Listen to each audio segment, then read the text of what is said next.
The Late Night Alternative with Iain Lee on Talk Radio. We have ways of making you talk.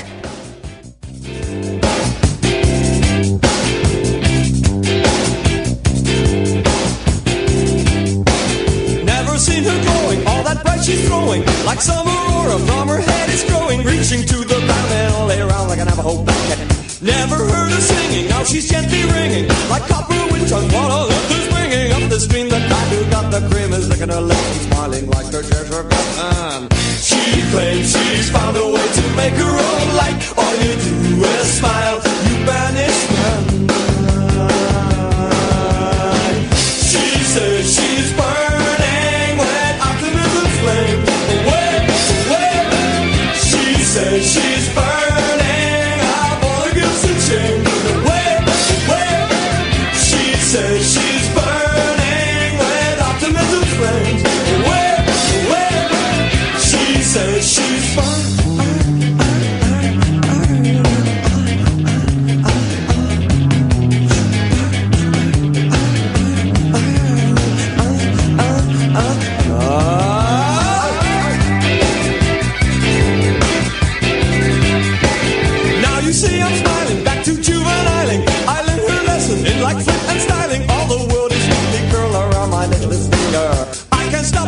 So assume I'm winning through pessimism. In the air it's spinning, crashing to the floor, and nevermore will it blow me away with sweet and shiny things just like a magpie.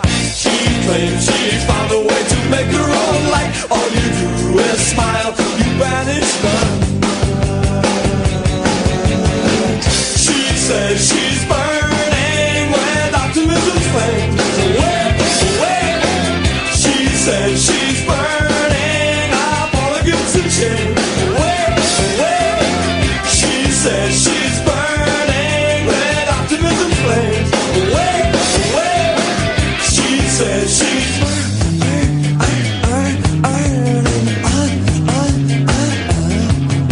She's burning.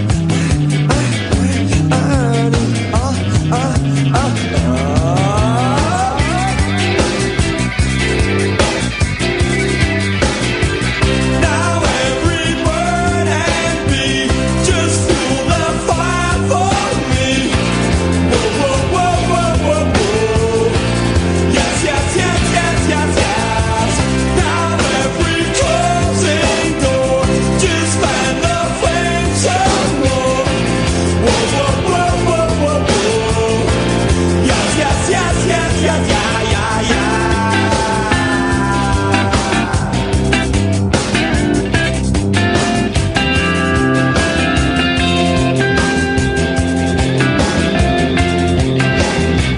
She claims she's found a way to make her own light. All you do is smile, you banish them. She says she's burning with optimism flames. Away. She says she's burning up all her gifts and shame. Yeah. She says she's burning with optimism flames. Hey. She says she's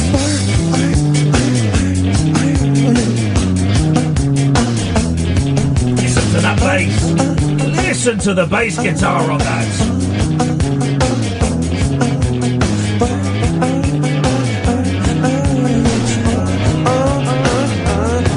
And now facing the microphone, listen to the bass on that.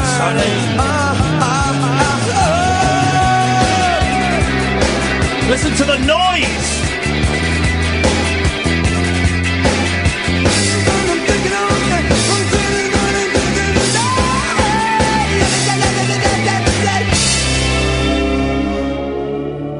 I honestly, I cannot for the life of me work out why they're not the biggest band in the world. This is how slick we are. I'm going to phone our guest up now while we're doing this. He may not have even heard what was just going on. We're going to phone up a guy called Mark, who has put together a fantastic book about XTC. Let's get him on. Let's get him on. He may be drunk. Hello, Mark speaking. Hello, Mark speaking. This is Iain Lee speaking. Hello, You're Iain. live. I thought it would be you. How are you? I'm very, very well, man. How are you doing? Very good, yes. I am. We just played Optimism's Flame. Oh, very good. By the mighty XTC from one of the greatest albums of all time. Black Sea, and yes. I love XTC. Let us talk. Let's get the adverts in at the beginning, and then at the end we'll get the adverts in again. So we're gonna sell you. I guarantee, Mark, we are gonna sell at least 7 copies of this tonight on Very the good. air. So the book is the XTC Bumper Book of Fun for Boys and Girls. It's stunning. It looks beautiful. Tell us exactly what it is. Well, it's an anthology. In simple terms, it's an anthology of the fanzine, which is called Limelight, which I made between the years 1982 and 1992, when I was but a lad. I mean, literally, I started it when I was at school. And in addition to that, so as well as those which themselves take up about 200 pages, it is there's new interviews with. I'm particularly excited because it's all the band members, Dave Gregory, Colin Moulding, and Andy Partridge, but also Terry Chambers, who's been out of the country for 35 years. So that's a bit of an exclusive, and also other articles such as all the comedians I discovered, such as Phil Jupitus. The marvellous Kevin Eldon is in Kevin there. Eldon We all love Stuart Kevin Lee, Eldon. Yeah, beautiful. Paul Fatner, Joanna Neary, who are all XTC fans and all talk lucidly and fascinatingly and beautifully about their music. How can people buy it? And we'll say this again at the end. So where do people get it from? The way that suits me best is www.xtclimelight.com. Right. xtclimelight.com. So that is my advert, xtclimelight.com. Brilliant. Send me a tweet with that after, and I'll retweet that as well. I'll definitely do that. Tell me now. Here's the thing that I'm really, because I've got it, and I bought one, and I got sent one as well. This is the crazy life I live in. I've now got 2 copies of it. I'm tempted to give one away as a prize, but part of me thinks I should keep it just in case. Yes, keep it for special. keep it for Sunday. Exactly. Tell me about putting a fanzine together. When did you start this then? About 83? 82, and it was that era when it's a sort of cliche to say it, but you were either in a band, that sort of new wave post-punk sort of era, when you were either in a band or you set up a fanzine. And me and my friend Paul Badger, we liked the idea of setting up a fanzine, and that was our first question. Our first question wasn't XTC. Our first question was, hey, let's make a fanzine. It was only question number 2 when we said, oh, well, who should we make it about? And I guess we'd been thinking about it for a year or so.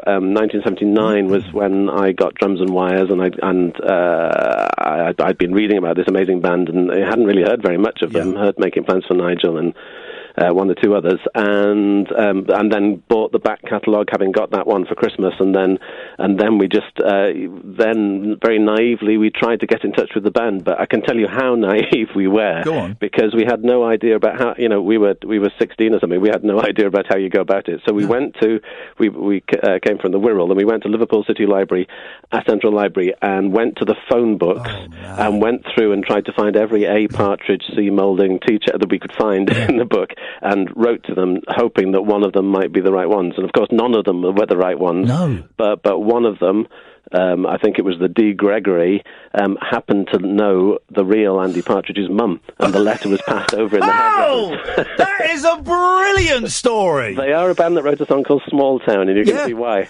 Do you know what? You've reminded me, a little bit later than that, but not much. I would say 15, 16, about 1988, when I was about 15, I was really into a tiny indie band called The Man from Del Monte. Yeah, right. And they, on one of their singles, they had, for more information, call this number. And it was someone's, home phone number. Yeah. And I remember phoning it up and working out that it was the boyfriend, I think, of the bass player. And then I did the same thing. I have directory inquiries, Manchester, because that's where they were from. Can you find a Michael West? And trying to find them like that.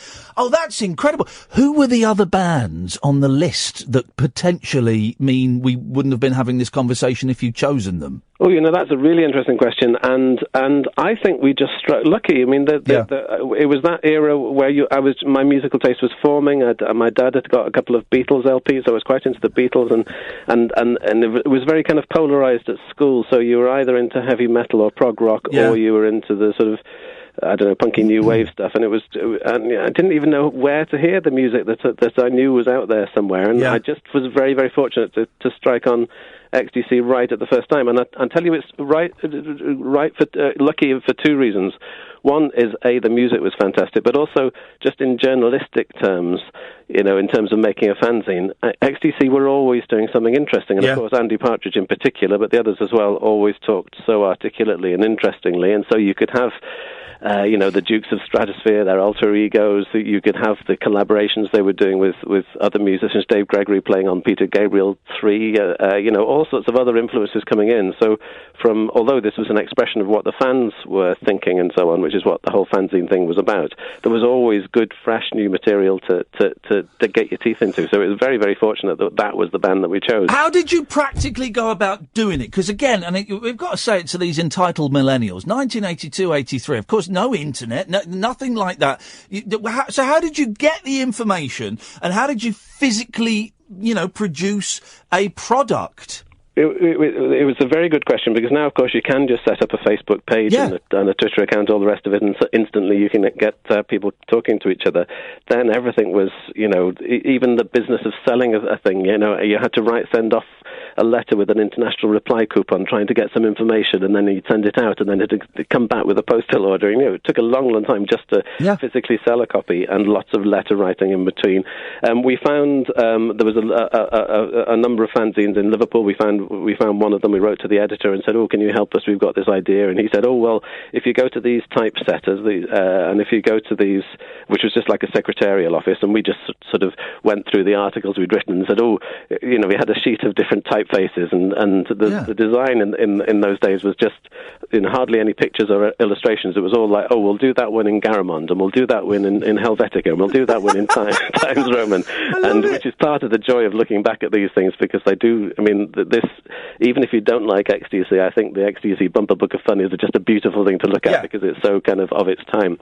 And then we found a printer, and we had to lay it all out. We used Carogum and Letraset and everything, very, very manual. And you were 16? I was 16, it's crazy to think about it. That's a lot. I remember being obsessed, kind of my peak obsession about music, I guess, kind of started about 14 and was through my late teens. And I remember being that obsessed about something and wanting to be involved, but to go to the effort of actually, creating something that stands on its own, that's a big leap. Yeah, and one thing led to another, because the band was it was right for the band, because they'd sort of made a bit of an attempt to have a fan club, and I don't know how far that had got, and so they suddenly saw, there was these two kids who were ready to sort of support them in any way they could, and so they footed the bill for the first three editions, really? After which, there was enough money in the system for us to sort of keep on paying for the next print bill on the basis of the money that we got in, whatever it was, £1 a time for each one that we were selling. How long did it go on for? And at its peak, how many of these were you shipping out? It was like 500 copies an issue. I think actually the very first issue was 1,000 copies. And of course, this was just at the point when the band stopped touring, and at the point when we started, I was imagining, imagine going on the road with them and selling thousands of copies every performance. And then that, of course, wasn't to be. So it'd be 500 copies of each one, and it lasted 10 years, 1982 to 1992, and pretty much it became an annual. And in fact, there's one fantastic issue which Andy Partridge himself designed the front cover of, and it's a hilarious cartoon of a bit like a sort of comic book, like a children's comic, with the three band members in a snowy landscape going down on a slide. and his idea was that because this magazine had just become a sort of annual thing, that it was like the annual edition. The Beezer annual, exactly. The dandy, yeah. Okay, so it ended in 92, and then I'm assuming you just got on with your life? With my life, I got married and had children, all the rest of it. And actually, talking of children, this is how things come round. My daughter worked, or has worked for the past few summers in the Stand Comedy Club here in Edinburgh, where I live now. Yeah. And she, one night last year, was in the club after hours and muscled in on a conversation between Joe Neary, the comedian, and Stuart Lee, famous comedian. Yeah. And heard them talking about XTC. And she said, "Oh, my dad used to make the XTC fanzine." And they said, "Oh, that's fascinating." They were fascinated to know about it. Yeah. In fact, Joe Neary, in her set last year, actually had a pastiche XTC song in her set, which was the most bizarre thing. Gosh, that's neat. That's niche. It was called Human Farm. I was looking around, looking at the rest of the audience, thinking, surely I'm the only person who gets this joke. Did that kind of then get you thinking, or maybe I should go through the attic and dig through all of this? Well, yeah, because they wanted to see these old copies, and I literally have one copy of the originals left because I'd sold 499 of the others, and I said, well, I can show you them, but I can't give them to you. And my daughter said, oh, well, I could scan them, and then that made me think, well, if somebody's scanning them, then maybe more people than just two comedians could see them. And one thing led to another, and I thought, well, if it's coming back, should I do it as an e-book? And then I thought, no, people actually want something tangible. Yeah. And then, maybe you could have extra stuff in it. And from that, I also, talking to Joe Neary in particular, I realised that not only her, but also Phil Jupitus and Kevin Eldon, all these people, were sort of massive XTC fans. So in fact, one of my favourite articles in the whole book is the comedians talking about XTC. Yesterday, I think it was yesterday, I had spent a couple of hours in the company of a gentleman called Johnny Rogan, and he's a rock biographer, and he's written. He's got two massive books out about the Byrds. They're 1,200 pages each. The guy really, really goes to town on these books, and he was telling me that he refuses to allow his books to be available as ebooks. Oh yeah. He said he had a big argument with his publisher on a biography he wrote about Van Morrison, where he refused to sign the contract until they took the whole digital ebooks out. And he said, maybe I'm old-fashioned, maybe I'm out of date, but I consider these to be proper, book. The only way you could, and he also refused to have them in paperback as well. He said because the books are so thick, 1,200 pages, to have that in paperback, that it would just fall apart. It needs to be a big, fat book. And and this is what I love about this it's not quite the weighty tome of 1,200 pages, but it's a big thing, and you can hold it and you can pick it up and you can open a page and go, oh right, here we go, we've got some letters.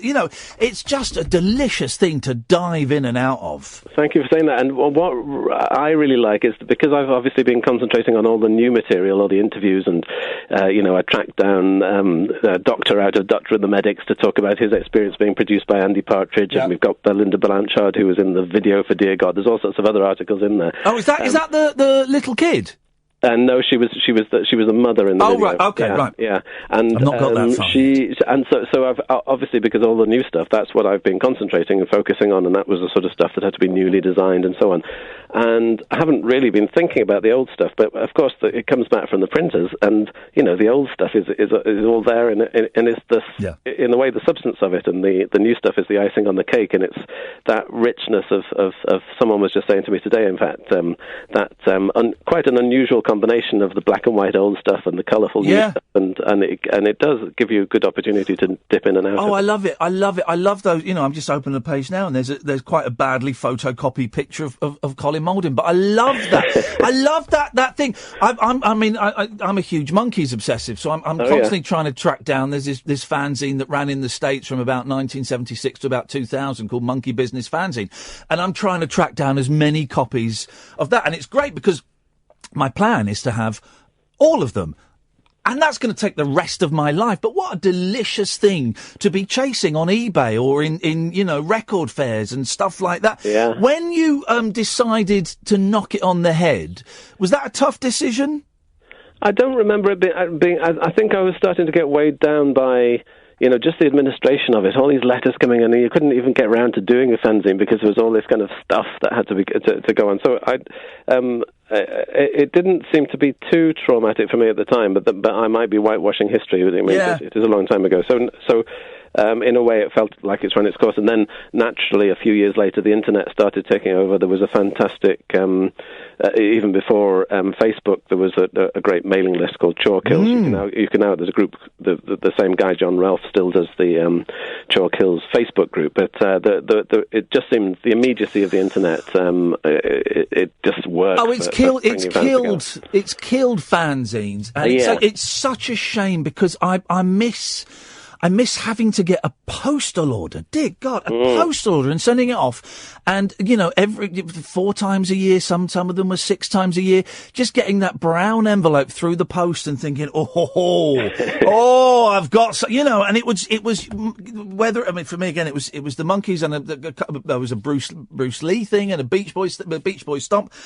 And, it was my little thing, and it was adorable, and I love these so much. How's Partridge is backing you with this, isn't it? Oh, I know he is. I spoke to him on the phone today, and I said you were coming on the show, and he's a big fan of yours. Yeah, he mentioned to me that he'd spoken to you. He's been very supportive, and I think actually because coming back to what you were saying, that it was two ways. It wasn't just the benefit that I had in producing it. It was also for the band, because the thing about the pre-internet era, unless you're going to be in the pages of NME every week, how do you communicate to your fans? And we were the sort of official mouthpiece of the band, and it was their way to get out to fans. And somebody got in touch with me recently and said, "Oh yeah, I was in small town USA somewhere, and everybody was this sort of redneck kind of town, and I felt like I was the only one who was interested in anything sensitive or interesting, and this fanzine was the thing that they were waiting for, and pretty much said that I saved his life, for the fanzine coming through once a year, and it meant a lot to people, because otherwise how would you know what was going on? The XTC for me are the greatest mystery as to why they're not the biggest band in the world. Because I put on Mama or English Settlement or Oranges and Lemons, right? Lemons, which is I would say, and we could argue it, is perhaps their most pop album. And I hear I hear a band that is better than the Beatles and the Beach Boys combined, right? And I don't get, and I know that they're not touring possibly helped, and I know that some members of the band can be a little bit prickly and that, but I listen to their records, and they're the most innovative pop band of all time. Makes no sense. Is that there was an XTC fan convention last weekend in Swindon, and there was on Saturday evening there was several cover bands who did a brilliant job at doing various tracks from various periods. And okay, I'm biased, but I was just standing there thinking, I am hearing hit after hit after hit, but it was like hits from a parallel universe. It wasn't that, these songs hadn't actually been a hit song, or one or two of them had. And I kind of think, surely my taste is not bad. Yeah. Normally in everyday life, I have reasonable opinions about stuff, and yet somehow this, a fan convention, a whole load of people coming together who otherwise just wouldn't know anybody else, none of their friends like XTC or know about XTC, never mind like them. Here's the thing, I didn't know there was a convention on until yesterday. I was in bed and I saw pictures from the convention at the weekend, and my heart sank. No one told me. It was great. Yeah, it was sold out, so you may not have got in anyway. But it was really a great great get together of like-minded people who had more in common than just the band. Everybody got on with each other, and really kind of it wasn't it was a lot of nerdy stuff going on, but it wasn't entirely that. It was people just getting on with each other. It was great. Mark Fisher is your name. I don't need to tell you that, but I'm telling the dear listener. Thank you. That's me. There we go. That's it. Just in case you wondered. Did you stay sober? A couple of glasses of wine. But, well done. Yeah, he said he wasn't going to drink, and I said, "Oh no, you drink." Our best guests are pissed.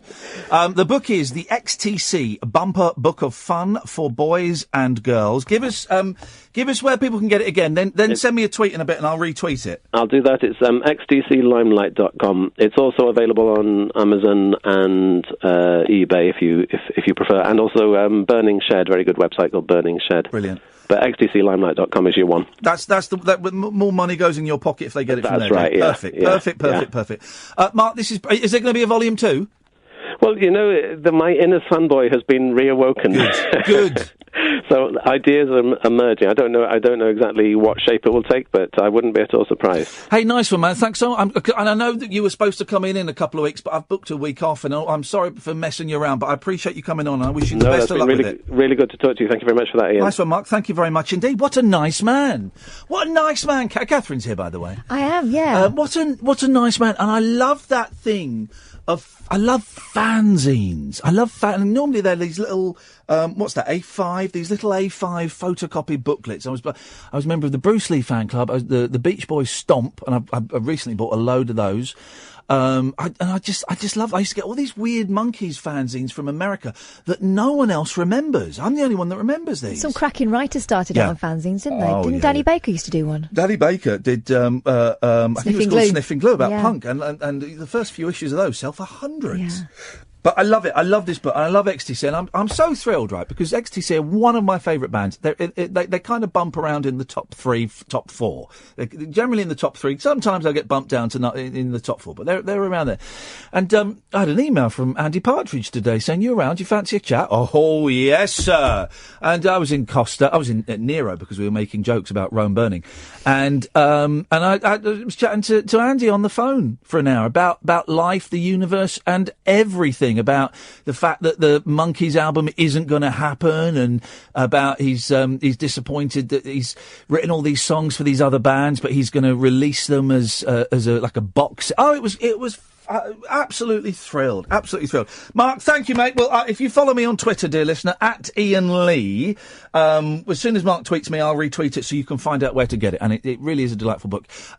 This evening, lots. We'll have Jeff Fahey on the show a little bit later on, who's was in Lawnmower Man, was in Lost, and is doing a play that's doing around. So I went and met him today. More than happy to take your calls about fanzines if you want. What you used to get, what you remember of what you got. I always remember as well, it was a big thing that on membership you'd get a free picture and badge. That was always quite a big thing. So happy to talk about fanzines if you ever made a fanzine. 0344 499 1000. And I thought tonight as well to do something a little bit different. I'd like to talk about the art of the prank call. Now, I don't mean people like Noel Edmonds and Steve Penk phoning up and going, "Hello, is Mrs. Jones there?" "Yes, I'm a police officer, and I'm afraid we have your son's body." We're not doing anything like that, although that's not a bad one. That's quite a bad one. I'm talking about prank calls that people make to radio phone-ins or to television phone-ins. Because they've been in the back of my head a bit recently, because we had some people a few weeks ago that tried to do some, and it really upset me that they were so poor and they wouldn't listen to my words of wisdom. So I've got some cracking prank calls that you guys have been sending me throughout the day, and a few that I've found myself. We'll play some of those. You can, of course, call in about absolutely anything you want. Just because we do a show that occasionally do a show that has a bit more of a narrative structure to it, doesn't mean you can't phone in with your random nonsense. Absolutely, of course you can. 0344 499 1000. 0344 499 1000. I'm Iain Lee. She's Catherine Boyle. The show is the Late Night Alternative on Talk Radio. Unmissable late night radio with the original king of unconventional conversation. Make contact with Iain Lee. The Late Night Alternative with Iain Lee on Talk Radio. 0344 499 1000 is the telephone number. Let's just give you some dates for your diaries. Sunday the 1st of October, so not this Sunday, next Sunday, Catherine and I will be appearing in Scunthorpe at Cafe Independent. Independent. Why are you saying it in that special voice? Because it's spelled independent. So that's happening a week Sunday, okay? And you can, if you Google Cafe Independent, Rabbit Hole, Iain Lee, Catherine Boyle, any combination of those, you'll get that. October the 14th, we're in Brighton at the Carolina Brunswick. I think there are 4 tickets left, guys. So snap them up while you still can. October the 29th, Hull. We've sold 12 tickets. The venue holds 150. That's awkward. We are. Yeah, but we're still a way away. Well. For other people, not for us. Yes. But I think for people who were thinking of going, guys, they kind of. Well, here's the thing. The whole thing is a punt. There's no such thing as a low audience on this tour because we're kind of doing it to find out where we have audience and where we don't have audience. So if you want to come, October the 29th, we are at Cardamom 94. Then I think November the 3rd or 4th, November the 4th, I think it is, we're in Wolverhampton as part of the Wolverhampton Comedy Festival. So if you Google Wolverhampton Comedy Festival and Rabbit Hole. And December, the first Sunday in December, we are in Luton at the Bear Club. Yeah, I'm thinking, if the weather's all right, I might go on my scooter. Yeah, I won't be, because it's bloody miles away from me. But yes, we're in Luton. You can get most of those dates, although I've got to update the website at the Rabbit Hole Show, or if you follow me at Iain Lee or Flippin' Kath on Twitter, then we will be tweeting all of these things. Hey, and next year we're going abroad. We're going to Belfast. We're going Northern Ireland. Northern Ireland. Good evening, Alan. Evening, Ian. Yes, Alan. Well, call a bit of a bad time. Can I call you back? No, don't bother. 0344 499 1000. Sorry, we don't fit into your schedule. What? He's a funny one, isn't he? Hey, he's a rumman. There we go.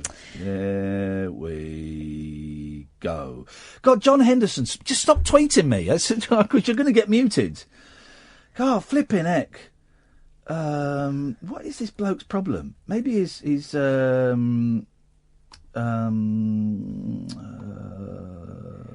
think part of his problem is not knowing social boundaries. Hang on a minute. Do I do this? Anything you want to talk about, Ian? All ears. Yes. Where is the mute button on this thing? Is that mean? Yeah, it's quite mean. I mean, I'm in a bit of a... I'm going to be honest, I'm in a bit of a crappy mood this evening. Quite a bit of a crappy mood. Really tired. I've walked about 12,000 miles, 12,000 steps today, according to my stepometer on my iPhone. I don't know how... We're still yet to establish how accurate the pedometer on my iPhone is, but I've walked about 12,000 steps today, 9,500 yesterday, and about 12,000 the day before. And do you know what? My legs are killing me. Good, well, that's a good sign, but isn't my buns are looking hot. Hot bun. So, here's the thing. The prank call, and I'm not talking about I find them very tedious, the host making a prank call. Noel Edmonds used to do it, Steve Penk does it. You know why? Because it feels like someone, unless it's to a celebrity, and as we've found in recent times, the definition of celebrity, a famous person, someone maybe in hospital, not a great idea, right? So it feels like it's punching down. Yeah, the host, if I were to phone up someone now, and hello there, my name is Abdul, and I am... God, don't do that. Well, why? But whatever it would do, I am coming from a position of authority... Power. And a position of power. Which is why, when you, dear listener, phone up a radio show or a TV show to have a little bit of fun... Yeah. It's all the more...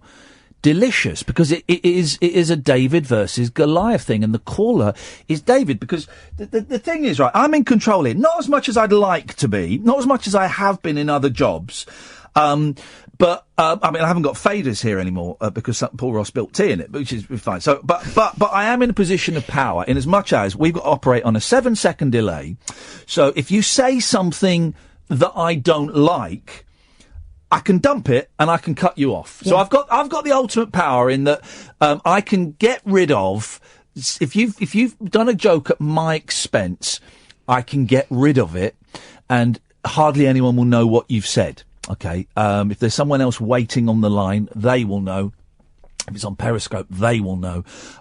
Kath will know, obviously, but the listeners generally won't know, and I can cut you off. Yeah. And I'm in control. This is my playground. So when a caller manages to phone up and and get something under the radar, I think it's delicious. And my favourite, well, I was going to say my favourite prank calls are the ones that aren't mean, that are just a good joke. But then I played you one, and I'm going to play the bleeped version in a minute,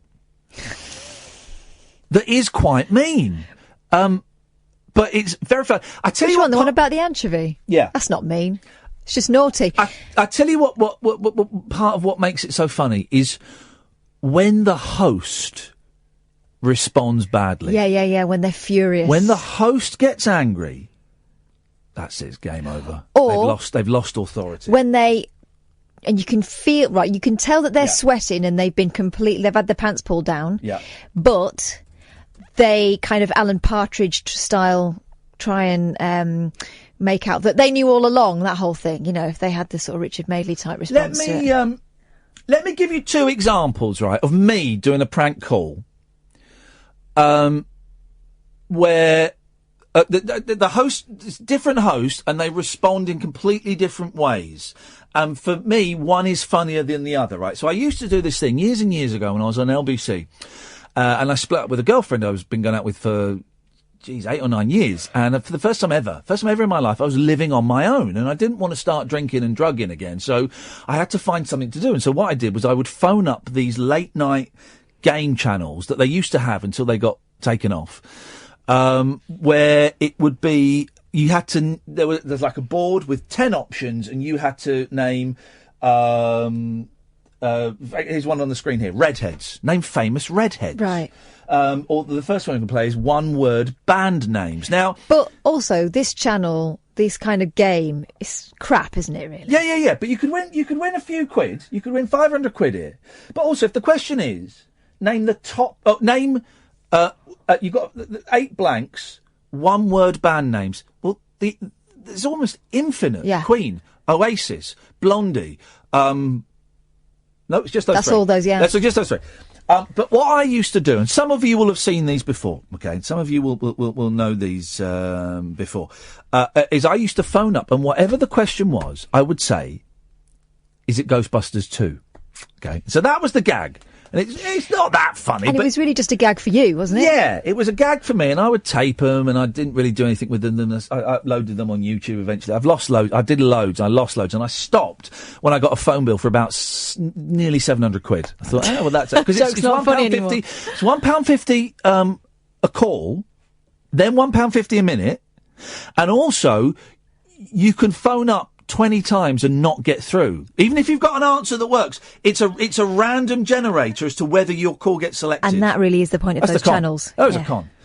We'll take a break. When we come back, I'll play you a couple of these and then we'll dive in. This is Talk Radio. Tales of mystery and imagination on the radio show that does things differently. Dolly Parton, I listen to a record all day long. The Late Night Alternative with Iain Lee. I'm a nut job, but not that kind of nut job. On Talk Radio. Honest to God, it's the new Breaking Bad. Oh no! Right, so here's a call. Me phoning up.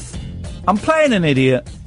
Is it Ghostbusters 2? Right. The question is, I think this is it. This is band names, one-word band names. So Queen, Blondie, stuff like that. Okay, right. Here we go. No Roxette. Roxette. One-word band names. No Roxette. Hello, who's that? Hello. Hello. Who are you?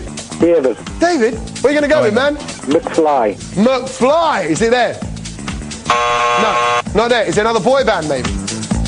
Quick calls. Not a rock band. 60s band. Current. Whatever it is that you're thinking. One word. Just one word. No the. Nothing like that.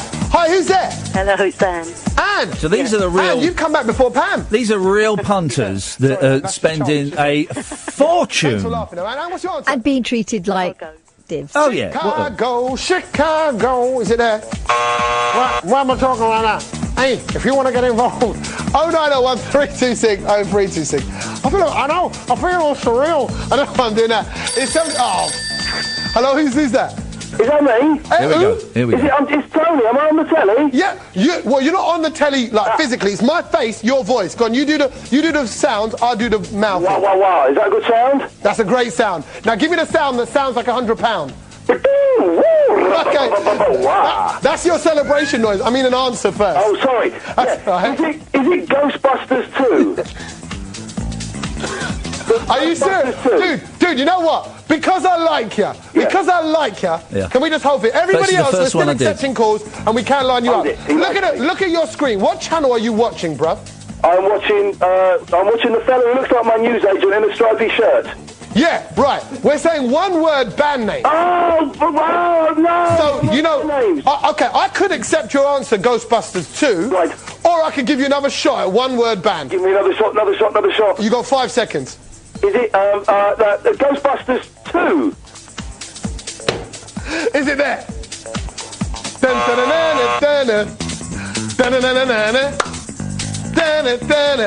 You know what? That is a great answer.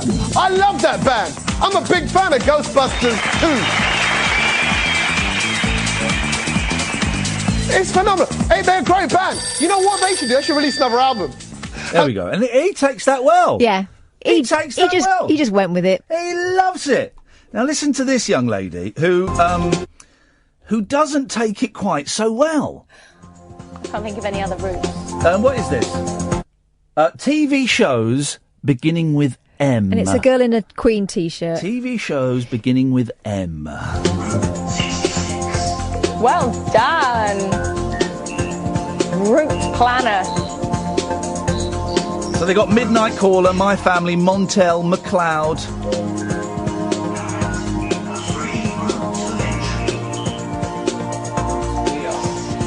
What's that? She's the other guy's great because it's a tough gig. They're on there for about 5 hours. Route canal. Oh, you already said that. They're playing their own little word game that's not connected with the game. Routing. Come on. Come on. Meanwhile, I'm ringing in about 30, 40 times. So that's 60 quid I've spent easily. Hello, who's there? Hello? Anyone there? Hello? Hello, who's that? Hello? And by the way, that's a brave thing to do on a show where they're turning around people, to keep silent for that long. Because then it just sets everything on edge to stay silent for that long. Anyone there? Hello? Hello, who's that? Hello? Hello, who's that? Hello? Hi, Beautiful. who's that? Can you hear me? Yes. It's Tony. Tony, what's your answer? What's your answer, Tony? Well, is it Ghostbusters 2? Now.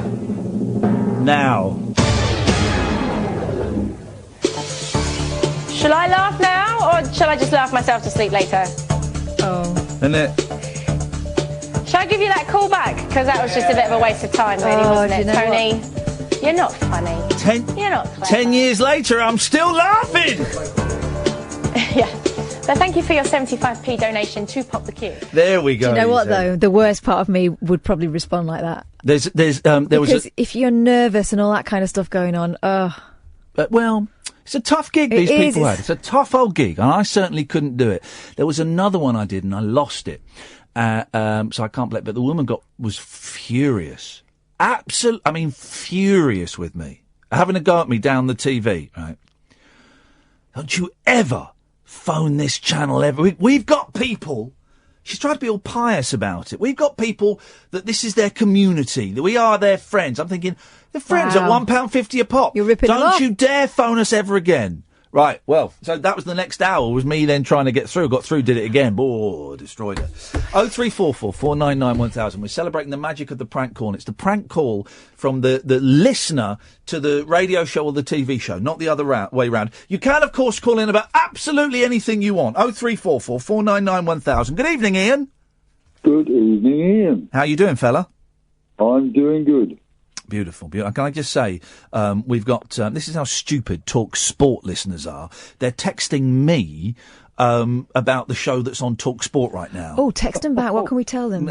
Mal, you are a muppet. That's what you are. You won't listen, but anyway. What you got for us, Iain? Right. You asked me to give you a call back from time to time. Yes. About my circumstances, if you recall. Yes, I do recall. How are you feeling? Right. Okay. I'm feeling pretty good, mate. Tickety-boo, I believe, was the phrase. Absolutely. Tickety-boo. Where does that come from? Where does tickety-boo come from? That's got it sounds kind of 20s to me. It sounds kind of jazzy, kind of Charleston slang. Or could it be from, the Raj? Tickety-boo. I've heard it in movies and TV shows. Yep. Tickety-boo, tickety-boo, tickety-boo. It feels to me that I can imagine, and I'm sure I've heard Terry Thomas saying tickety-boo. Now, he was a cad in lots of 1950s movies. So maybe it's not 20s Charleston. Maybe it is kind of 40s, 50s jazz slang. Yeah, it's around. Yes, I know. I'm thinking Foyle's War, yes, the TV show. Yes, and it was an expression that the RAF used to say. Hang on, you're getting very precise. When they'd had a good flight operation, which was very successful, and one of their comrades would say, "How did the show go? Tickety-boo, old man, tickety-boo." I wonder if tickety tick, if that's like the tick where the tick comes from when you mark someone's work. I don't know. I'm just kicking ideas around here. I'm exploring language, and do you know what, guys? It's really good fun. It is good fun, isn't it? It is. I like trying to work out, because some words you can work out where they come from, because they might have a Latin or kind of thing, or they might come from something. But some words you kind of you get a bit stuck with it, and I wonder where it's from. Tickety-boo. The tickety-boo to me sounds like a kind of Indian thing, like Doolally. You know what that was about? No, go on. Doolally was a place where I think they all got ill, and yeah, and so to go Doolally. Oh, really? Yeah, I think there was a madness sickness there. And did they all drink something that had a bug or something? Something like that, if I recall. And tickety-boo sounds to me like, some kind of anglicisation of an Indian word. I don't know. Could be. Very good, Catherine. Well, you don't know. I'm making it up same as everyone else. It was said with such confidence that I've written it down in pen in my notes. So that's now official. Now official. Well done. What are you up to this weekend, Ian? This weekend, it'll be a slow weekend, but... do you mind that? Do I mind it? No, not now. Yeah. Because of the news that I've recently had. Right, you want to hear the news, don't you? Oh, go on. Is there an update on your condition? Yes, there is. Go on. My condition is as was. Yes. No change there. But my daughter and I are desperately trying to get me transferred from here in Carmarthen back to my home county of Essex, particularly Clacton in Essex. Is that where she lives? Yes, she lives there with her husband. Yeah. How did you end up in Carmarthen then? How did your life's route get you over there? I don't think you've got enough hours in your show. This is what I like about you, Ian. You're the gift that keeps on giving. Here's the thing. Here's what you can't do, right? You are not. I do not give you permission to die until we have got every last drop of story out of you, buddy. All right? Well, I shall do my utmost to comply with that. Good. I know you will. You got plenty of time in you. Yeah, I'm sure of that. Well, how easy is it going to be then to transfer? That's quite a tough thing to arrange, isn't it? It certainly is, because you have to have medical info. Well, not you, but the people who are going to accept you into their accommodation. Yeah. Have to have all sorts of medical reports and social work reports, etc., etc. Also financial reports. Yeah. But we have found a place in Morton-on-Naze. I forget the name of it now, but it is, believe me, trust me, it's like a 5-star hotel. Here we go. And are they prepared to accept you if you pass all the tests? They would love to accept me, but we've had to jump through all these hoops to get the final go-ahead. And I know how difficult it is to get one county council to talk to another county council. Absolutely. Oh, man, it's happening. A nightmare. That is happening as I speak. Is it? That is happening, yes, absolutely. Oh, mate, this could be brilliant news. Yeah. We've had the care plan accepted. Oh, that's a great... Oh, you're halfway there, then. Well, we are. Well, I think more than halfway. All we're waiting on now is there is an MDT. I don't know whether you know what that is. No. An MDT meeting taking place in two places, in Essex and also in Carmarthenshire, between the two social service organisations, and they are now waiting to make a decision about my transfer. Brilliant. To Essex, yeah. Ian, listen, I've got to go because I'm going to hit the news. Give us a call next week, yeah, and I'll keep my fingers crossed. Certainly will. Nice one, mate. Cheers. Thank you very much indeed. I love that bloke. He can call in. I'm going to get... He does not have permission to die because he's got lung cancer until we've got every bit of story out of that man, because I bet he's got some stories. Lewis, stay there. Dear listener, you can give us a call. What we talked about, fanzines. It's quite a nice little geeky show tonight. Fanzines. I've got some brilliant prank calls, not all by me, to play you. You can call in about that, or you can call in about absolutely anything you want. 0344 499 1000, the late night alternative with me, Iain Lee, on Talk Radio. The Late Night Alternative with Iain Lee on Talk Radio. We have ways of making you talk.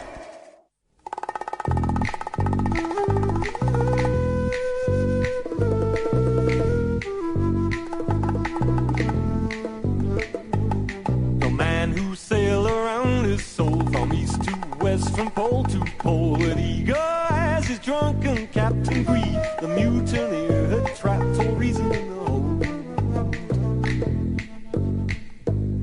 The man who walked across his heart took no compass, guide or chart to rope and tie his blood congealed when he found himself revealed utterly cold. And the sirens that sing by your nose with its rain will drag you in for your sins. Now he sits all alone, and it's no place like home, this empty skin, a bag to keep life's souvenirs in. Man who sailed around his soul, man who sailed around his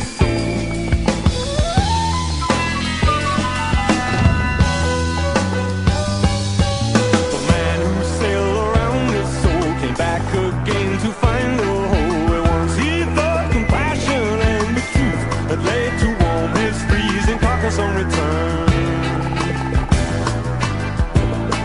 The man who walked across his heart was doomed to journey to the start. Every love affair he'd broken, all the lies he ever spoke and tattooed on his arm. And the jellyfish stings, even angels will wait to look too deep, dare to peer. Now he sits all alone, knowing flesh, blood and bone is everything. He found the treasure he'd been seeking. The man who sailed around his soul. The man who sailed around his soul. The man who sailed around his soul.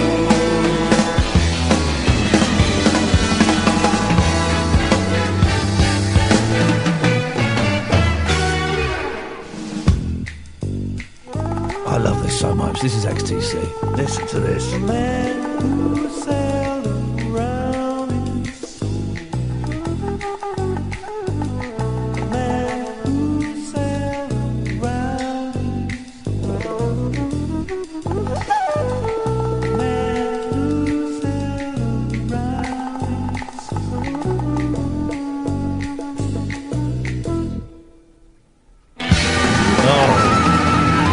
Isn't it? Oh, God, you want a treat? Skylarking is the album. Skylarking for me. Get the remastered version. Skylarking for me is the one. Dear listener, we're talking XTC, we're talking fanzines, we're talking prank phone calls, we're talking anything else you want. 0344 499 1000. I've got some very funny prank phone calls to play you in a bit. Before that, though, let's go to Douglas. Good evening, Douglas. Good evening, Ian. How are you? I'm fine. I'm very hot, Douglas. Good stuff indeed. It sounds hot. Yes, very hot indeed. Very. What have you got for Indeed. us? Well, it's on the prank call side of things, really. Yes. And I mean, I think in general, I think there's lots of fun to be had with the phone, not only with the prank calls to TV shows, but wrong numbers. Yeah. Oh, I love a wrong number. You don't get them very often these days. I love them. Not anymore. Not anymore. But they used to, back in the day, they used to be a very common thing. I used to just adore them, and don't want to be judged for it. A little bit mean, maybe. But I mean, you could do lots of things like, they pick up the phone and go, yeah, hi, instead of, is Richard there? Who's calling? That's Mike. Okay, Mike, hang on a second. Yeah. Do you really think you should be calling, Mike? What do you mean? After what you've done. Wow. I did a terrible one once, and I felt awful afterwards. I was coming out of a pub, and the phone box rang. So you've got to answer phone box rings. That's like nectar. Absolutely. Wow, straight in there. That's gold. Hello? Yeah, hello, who's this? And this, I'm going, sorry, what?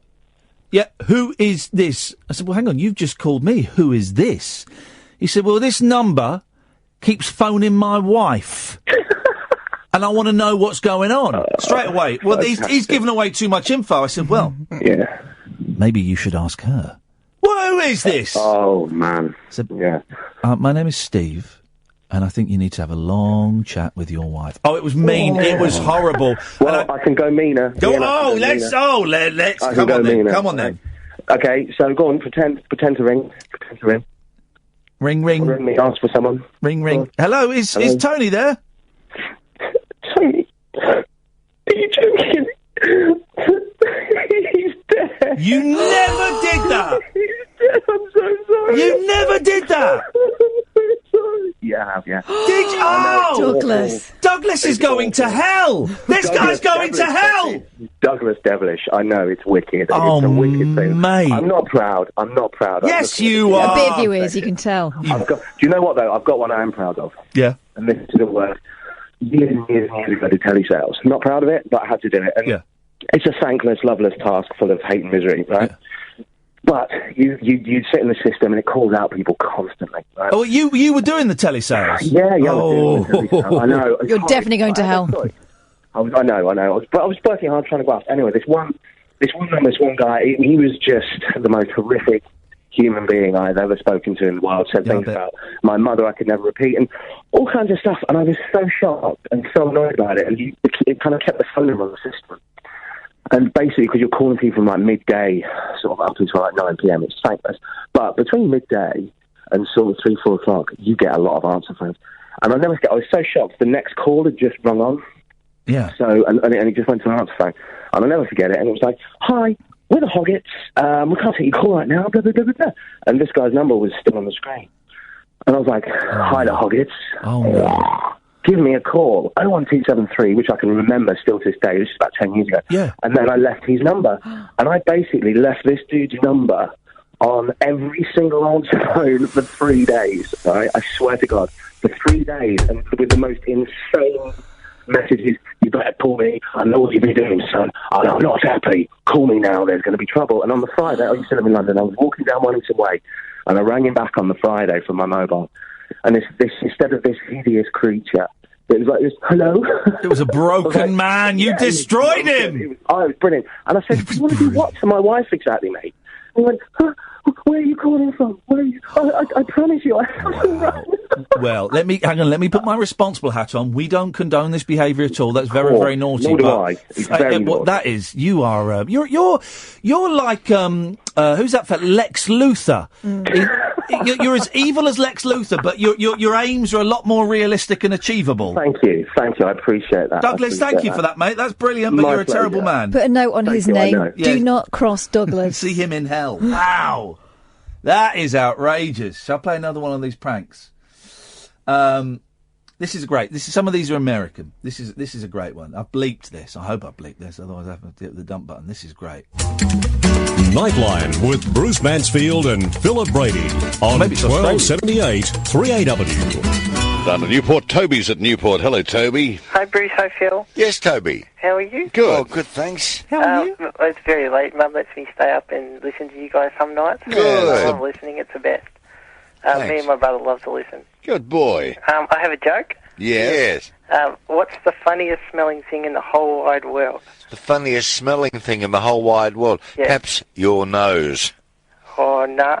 What was it? An anchovy's Oh, what a pity, Toby. You Listen to ruined this. Your track This is how record you there. don't Never react. call us again, please. Never in your life even think about it. And think, all right, we've dumped you, Toby, but there are people like Carmen and Queenie online and could hear that in their ear and are offended. Rita and Mary, and we heard it, and Simon heard it. And I wouldn't be surprised if they're not there. So you've ruined it for all of us. Toby, if you're ever thinking of tuning in again, just don't get a life. And Toby, grow up. You're old enough now to stop that filth. I can tell you how bad it was. Even Keith McGowan was offended by it. That's how coarse it was. And that's You're old enough to stop that filth. They are. They made it all the more delicious. Don't they just? Well, because they dumped it, so that wouldn't have been heard by the listeners. So they could have just moved on. But everyone else. Oh God. Queenie's listening. She'll have heard that in her ear. She'll be offended. It's wonderful, isn't it? Wonderful. I think you guessed what the word was. But what's great here's the thing: if you're going to do a prank call, right? And let me. I don't mind sharing this. Nearly all commercial radio stations, they're the ones that play adverts. They've got a 7-second delay. So you phone me up, I've got a 7-second delay, 14-second delay actually, which is unheard of. You phone up LBC, you phone up Virgin, they've got a 7-second delay. So you say something, if you say something sweary or libelous, it'll get dumped. If it's something that's a bit more cerebral and takes a bit more thinking, it might sneak through. But if you say something like that, it'll get dumped. BBC radio stations don't have it. And I mean 5 Live Radio, 4, none of the local radio stations. And I've never understood why they don't have it. Now, I'm not saying this so you go and phone up, your local radio, BBC Radio Lincoln or whatever and do something rude, but you can. And I don't want you to, I don't want you to do anything, but no, I do. I want you to do prank calls. I do. not necessarily with foul language, but something clever and imaginative, like the Ghostbusters thing. Something where it's fun and it's clever and there's just something. But that is a very funny phone call. The other thing is choose your target, right? Yep. Choose your target. Someone who is a knob, straight-laced. Yeah, probably not going to get it straight away.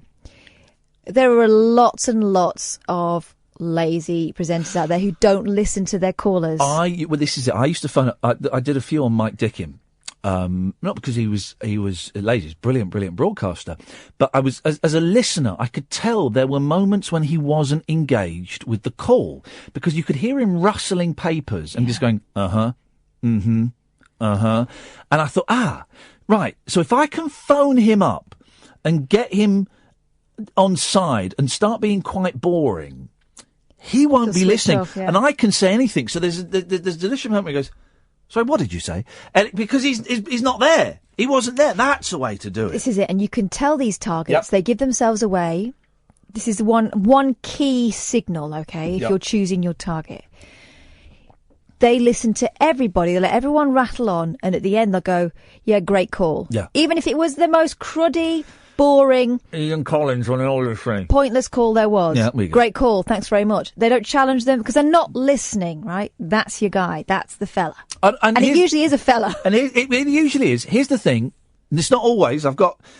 Make it funny. That's the thing, because I was just YouTubing prank calls to LBC, prank calls to TalkSport, and a lot of them aren't funny. There's no gag. There's nothing there to make it funny. It's just that you phoned up and you did a funny accent and told a made-up story. All right, fair enough. That's cool for you and your mates, but it's not funny. 0344 499 1000. Lewis, then Kyle. This is Talk Radio. Experience the unconventional. Hello. The unpredictable. Don't you think that's a bit weird? And the completely unorthodox. It was my birthday. With rule-free Iain Lee. I was just trying to generate a bit of content. The Late Night Alternative with Iain Lee. Hate alarm clock, hate going to work. On Talk Radio. We'll have Jeff Fahey on a bit later on, American actor. Some of you will know, some of you won't, but he's a delightful gentleman, and I was lucky enough to meet him, and he strolled in at 6 o'clock, the time of our appointment, and he said, and I was there with the theatre manager, and he said to the theatre manager, I got a horrible feeling I was supposed to do an interview today. And I said, yeah, dude, it's now. Oh, well, how lucky I just walked in. He was great, Jeff. Really lovely, laid-back gentleman. Good evening, Jerry. Hello. Hello, Jerry. Hello. Let's say 81 presenters. You can tell they aren't listening to you. 80. I'd like to pull them up on it. Have an argument with them. Say, boys, listen to me. Oh, there's loads of presenters that dial it in, that couldn't give us stuff. What they're doing is watching the clock and thinking, right, 5 more minutes of this, and I can go for a wee. Yeah. No, you can tell this. You're just not. You guys, you get the yeah. That's right. Yeah. No, I have heard on another radio station a caller making the most atrocious racial jibes, and the presenter obviously not listening. OK, great. That's a great point. Thanks very much for your call. Let's go to Tony in Stratford now. And you think, no, hang on, you should have challenged that bloke because he was being racist. Oh, there's another presenter that I occasionally listen to, usually by accident because I wouldn't choose to. And everyone's call is remarkable. That's a remarkable... They can't all be, right? No. Stop talking balls. Listen to what they're saying. Answer back now and again. Don't just let them use up your time, because that's what they're doing. They're watching the clock and thinking, right, OK, 3 more of these and I can go home. Yep. There's plenty of them. There are plenty of them doing it, and shame on those guys. There's people on TV do it as well, and you go out to an outside broadcast, and the bloke cracks a joke to him. When he goes, supposed to go out to the studio, he cracks a joke to him. And you just ignore blanking completely. Oh, everybody in TV hates everybody else, though. Everyone's jealous of everyone else, so I can understand that, Joe. That used to look an odd report to Bob Trees. He got snowballed once and he lost it. He lost it with his kids snowballed him. 2 snowballs and he lost a plot. Iain? Hello? Are you talking to me? There's one vehicle of TV programme that he should keep. Which one would it be? Say that again. If there's one vehicle, I'd love Airwolf. Just keep Airwolf. A vehicle from the any TV programme that I could keep, what would it be? Yeah. It'll be Kit from Knight Rider, of course. Oh. No, Airwolf. Airwolf's rubbish. Well, in that case, you're going to have Airwolf, I'll have Blue Thunder. I never saw that. Blue Thunder I thought was better than Airwolf. Was boring. It was just really boring. He's got a helicopter that he stole from the government in a volcano, and he's looking for his brother St. John. Who gives us stuff? Jan Michael Vincent. St. John was, don't you? No, St. John was played by Barry Van Dyke. Well, who was played by Barry Van Dyke? St. John? St. John, his brother. Was he really? I didn't know that. Barry Van Dyke. I did not know. No, it'd have to be Knight Rider, but like a proper working Knight Rider that could talk and was bulletproof. I'd have this. Emma Peel's Lotus Elan. Oh, jeez, good luck. Good luck when you're getting shot at. You've got to do a turbo boost over a wall. I won't be getting shot at. Well, I'll be shooting. You would if I was driving. If I was driving Knight Rider. I'd have Airwolf. Stick Airwolf up your bum. OK. Thanks for calling. Just keep him busy for a while. Evening, James. Good evening. Good evening, James. Poor chap's got Airwolf up his bum. Where do you get from Airwolf there? up his bum and Parkinson's. Which is the worst? I just don't know. I just don't know. Tough call. Yeah. Tough call. Yeah. I've only just stumbled in, so apologies if you've mentioned this before, but the magic of prank calls. Have you heard of the Australian prank call 10-minute fest, where a man was trying to do a quiz? Oh, mate, it's coming up. It's coming up. Oh, it's coming up. I'm not going to play all of it. Okay. But it is, it's coming up. It's absolutely incredible. It's the Ben-Hur of prank calls. Yeah. Oh, it's wonderful. In fact, James, thank you for that. I'm going to play it now. So there's a late night quiz show. Phone him. Australian, radio station. Mm-hmm. This is edited a little bit. Actually, I don't think it is edited that much. And, well, this is just, and again, this is how not to respond, okay? And you imagine it's this poor bloke, he's probably in there on his own. Maybe someone operating the phones, but it's this poor bloke. Which one is it on here? Oh, do you know what? I've not put it on there. Hang on a second. Hang on a second. Right, here we go. Let me turn that up. Have a listen to this. C9, g'day Rodney. G'day Graham, how you going? Not too bad, mate. You keeping well? Yeah, not too bad, thanks. Here we go. Question 1. Which Australian gymnast won Commonwealth Games gold in 1990 and again in 1994 for his performance on the pommel horse? Oh, it's a tough one. Which Australian gymnast won Commonwealth Games gold in 1990 and again in 94 for his performance on the pommel horse? Okay, I think it's India. Not India, mate. Oh, by the way, how many of you in the room tonight? So he said India. Hello, Graham. Yeah, how many of you are in the room tonight? I like scat. All right, mate, okay. You go away and play with your little boys and toys. So, right, first one, he's asked this quiz, what Australian athlete won this? Is it India, right? And he's obviously, the way he talks to that guy, he's obviously had to deal with this before, right? But then... Okay. Your mates, I mean, who ring up, let's hope we're not going to have a night of... And by the way, straight away, he's let everyone else know he's pissed off. Yeah, and also, let's hope we're not having a night of this, is basically putting the bat signal up. Mate, he gets a night of it. Hello, Lincoln.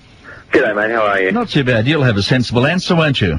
Absolutely, mate. Stab in the dark. India. No, I didn't think you were that dumb. Lincoln, but clearly I was wrong. Hello, Thomas. G'day, Graham. Yeah, mate. Got these bloody idiots calling up again. But you'll have the answer. What do you think it might be? India. Yeah. Thomas, it's bedtime now. Off you go, okay? Off great. you go. But then, 13, 12... But then what's beautiful, right, is because obviously I would imagine the first 2 or 3 people, they're all friends, right? But then other people start doing it, and there's a woman that does it, and she's laughing. So it's just 69. Hello there, Marcus. Yes, good evening. Yes, mate. Yes, good evening. Have you got an answer for us? India. Yeah, Marcus. Grow up. Yeah, whatever. Yeah, grow up. Yeah, whatever. Good on you. Grow up. Boys, it's going to be one of those nights. Yep. Robert, good evening. Hello, Graham. How are you? Yeah, This not guy's too great. bad, mate. Sorry, after all that nonsense, could you repeat the question, Yeah, please? the question is, mate, which Australian gymnast won Commonwealth Games gold in 1990 and again in 1994 for his performance on the pommel horse? Oh, just get my megaphone. Wasn't even clever, mate. Not even clever. Let's hope we get somebody of sense in amongst us. Hello, David. Hello, how are you, Graham? Good, mate. I think the answer is Brennan. Julie, thank you. There's a little cut. 13, 12, 69, the number. Hello there, Steve. Steve. G'day, Graham. I don't know, mate. All righty, thank you, Copper. 13, 12, Cut him off 'cause 69, he's the number. starting Hi to there, Noel. sense. No, Noel didn't know. Let's go to Warren. Hello there, Warren. Yes, hello, Graham. You might know me. I was on Millionaire this year. No, mate. All we need is the answer to this. Which singer sang this year's Commonwealth Games theme, Shine? Well, that would be India. Certainly didn't get on Millionaire. Certainly didn't win. Hello, Eve. Hi, Graham. Yes, who do you think it was? India. Don't fall for their silly games, okay? You're Patronising. much too nice to fall for those silly games. Patronising, I'll get. Nolene, hello. Hello. Yes. Oh, No, if you're going to give yourself away by laughing, please don't waste our time, okay? And no one thinks you're clever. Hello, Rodney. I do. G'day, Graham. How you going? Good, mate. I reckon it's shown in India. Gee, they're not going to get their tape this time, are they? Hello, Mary. Hello, Graham. Yes. India. It's bedtime. 13, 12, 69. Hello there, Pam. Hey, that's Cam. Cam. India. May as well have been Pam. Sounded like a young lady to me. Oh. Jeremy, hello. What's that mean? G'day, Graham. What do you know? You just give me the answer and I'll know everything. Believe it or not, it's India. And please, no more. Hello, Betty. Don't say please no more! Because that's a red rag to a bull. That's boosting the bat signal. I think Betty lets the side down. Hello, Graham. How are you tonight? Good thing. Betty lets the side down. Shannon Knoll. It is Shannon Knowles. So you're a clever one. That's his wife. Now, I think this is on a different... Good evening. There we go. Hi, Gray. How are you? Not too bad. Yourself? Good. That's good. You had a good weekend? I did. It was great. How was yours? Oh, it wasn't too bad at all. Went along and watched the Waratahs. It was a good night. It was a good night? It was a good night. What was the highlight of yours? Well, I went out with friends for dinner and, yeah, that sort of thing. Nothing too exciting. I'm nosy, aren't I? You are a bit nosy, Graham. Here we go. Question 1. Good luck. Who is the Premier of Tasmania? India. Oh, So this is on a I thought different you'd grown night. out of that. Thanks, darling. 13, 12, 69. Hello, Michael. G'day, mate. How are you? Not too bad, Cobber. The That's Premier right. of Tasmania. Premier of Tasmania. Yeah, been in the news with Beaconsfield and things like that. Oh, no, Shaw was the name for the union. No, not sure. Remember, we take the first answer. No. Hello there, George. Hello, how are you? Not too bad, mate. The Premier of Tasmania. India. No, It's you just need an education, don't you? delicious, 13, 12, isn't it? 69. The thing is, it's a lazy feature. Yeah. He's not interested in them. He's just trying to rack up calls. Yeah. I've recorded radio Deserves station, it. but I need the answer to this one. Yeah? Yeah, India. Well, make that the last time you found a radio station, Harry. 13, 12, 69, please. It's not the answer, so if you're going to say that, drop off now, okay? Hello, Max. G'day, Graham. How you going, Not mate? too bad. You'd be too smart for those dills who keep saying India, wouldn't you? I tell you, they must get on the port or something when they do it. Yeah, it would be the cheap port, wouldn't it? I reckon it'd be a real bad tourney, Gray. The Premier of Tasmania. Listen, mate, before I give you the answer, I just want to say he's one of the only fellas who can cover a Johnny Horton song that well, isn't he? Yeah, he does it well, doesn't he, Johnny? Oh, silky smooth voice, yeah. Beautiful voice. Yeah, lovely. Mate, the answer to your question, would it be India? I have to say no. So good luck with your education. At least they're able to string a few words together. They've been rehearsing in drama school. Hi, Warwick. Yeah, go, mate. How you going? Not too bad. Have you got an answer for us, mate? It's nothing to do with fisting. Sorry? Anything to do with fisting or India? Neither of those. Okay. We do get bored with these people, don't we? We really do. Barry. No, Barry's there with the gigglers, so he's in the same room. Alex, good evening. Hello, how are you, Graham? Not too bad, mate. You can just imagine, like, loads of them in the same room, all on their phones. But then other people listen. We might as well play the whole thing. There's only 3 minutes left. And I know it's not the best quality, but I just think it's so funny. But other people listening going, this bloke's getting really annoyed with this. I'm going to phone up and say India. This is the thing as well. He's kind of assuming that there's a listener going, oh, I really want to hear this fantastic feature. No, actually, what's more interesting is the India thing. And This guy doesn't know how to. He's not a communicator, No. and he doesn't understand psychology. He shouldn't be on the radio because he's poking the wasp nest with a stick. Any idea who the Premier of Tasmania is? You would feel awful if you didn't know it. I'm pretty sure I do. Yeah? Megaphone. India. Is it going to be like this? Will we just cancel the quiz right here? Yeah. Hello, Stuart. Oh, thank God you got to someone who actually knows the right answer. Oh, yes, please. India. Yep. You're as silly as them. It's not that at all. 13, 12, 69. Hello, Norman. G'day, mate. Yeah, mate. The Premier of Tasmania. Mr. India. Chris, good evening to you. Oh, g'day, mate. How are you? Not too you bad. see what you should do. I lived in Hobart for 4 years in the late 90s, but it's not the Premier from then. Have you just the answer, mate? Oh, India. What you should do is do a quiz where every answer is Yeah, India. of course he should. Of course he should. But this man's got no soul. No. I think he's one of those down there who came back with two heads. Hello, Clark. What? G'day, Graham. How are you? Not too bad, mate. India. Clark, I do hope you grow up soon, okay? He's gone. He's gone. Lynn, good evening to you. On this. Evening, Kieran. How are you tonight? There we go. Good, thanks, Graham. Good luck. Who is the author wife of former... So this is night number 3. This is night number 3. Prime Minister Bob Hawke?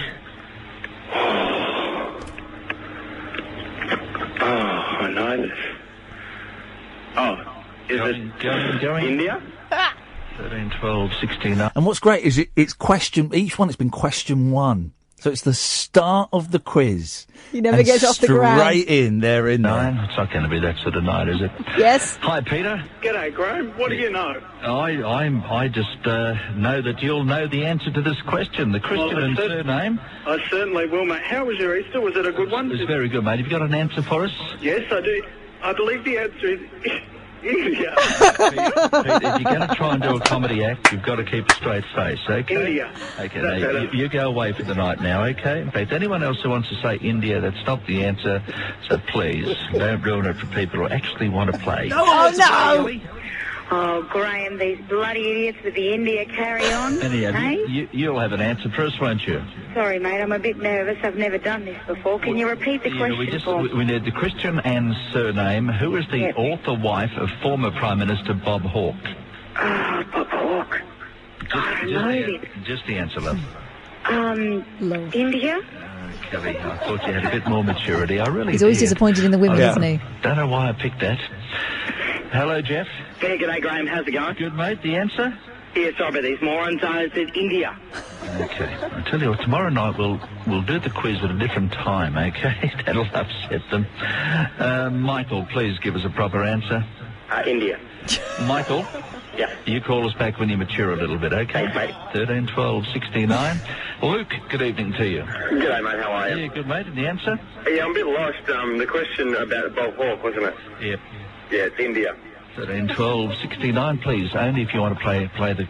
Isn't it great? Oh, he's just... Isn't it great? And he's... but what's lovely is every time a new caller comes on, he kind of resets the clock, goes, hello, mate, how you doing? There's none of that, oh, jeez, go on. He's straight in there, hello, mate, how you doing? And then he gets disappointed. I love that so much. Simon, Kyle, Lewis, stay there. Come to you in a bit. 0344 499 1000. This is Talk Radio. The Late Night Alternative with Iain Lee on Talk Radio. We'll get you talking. Got more. Plenty more. Don't worry. Let's go to Simon. Good evening, Simon. Hi, Ian. Hi, Kath. How you doing? Thank you, mate. Good. Is it India? Yes, it is. Oh, I love that so much. It's so delicious. I just wanted to give you a heads up for a couple other prank call YouTube channels.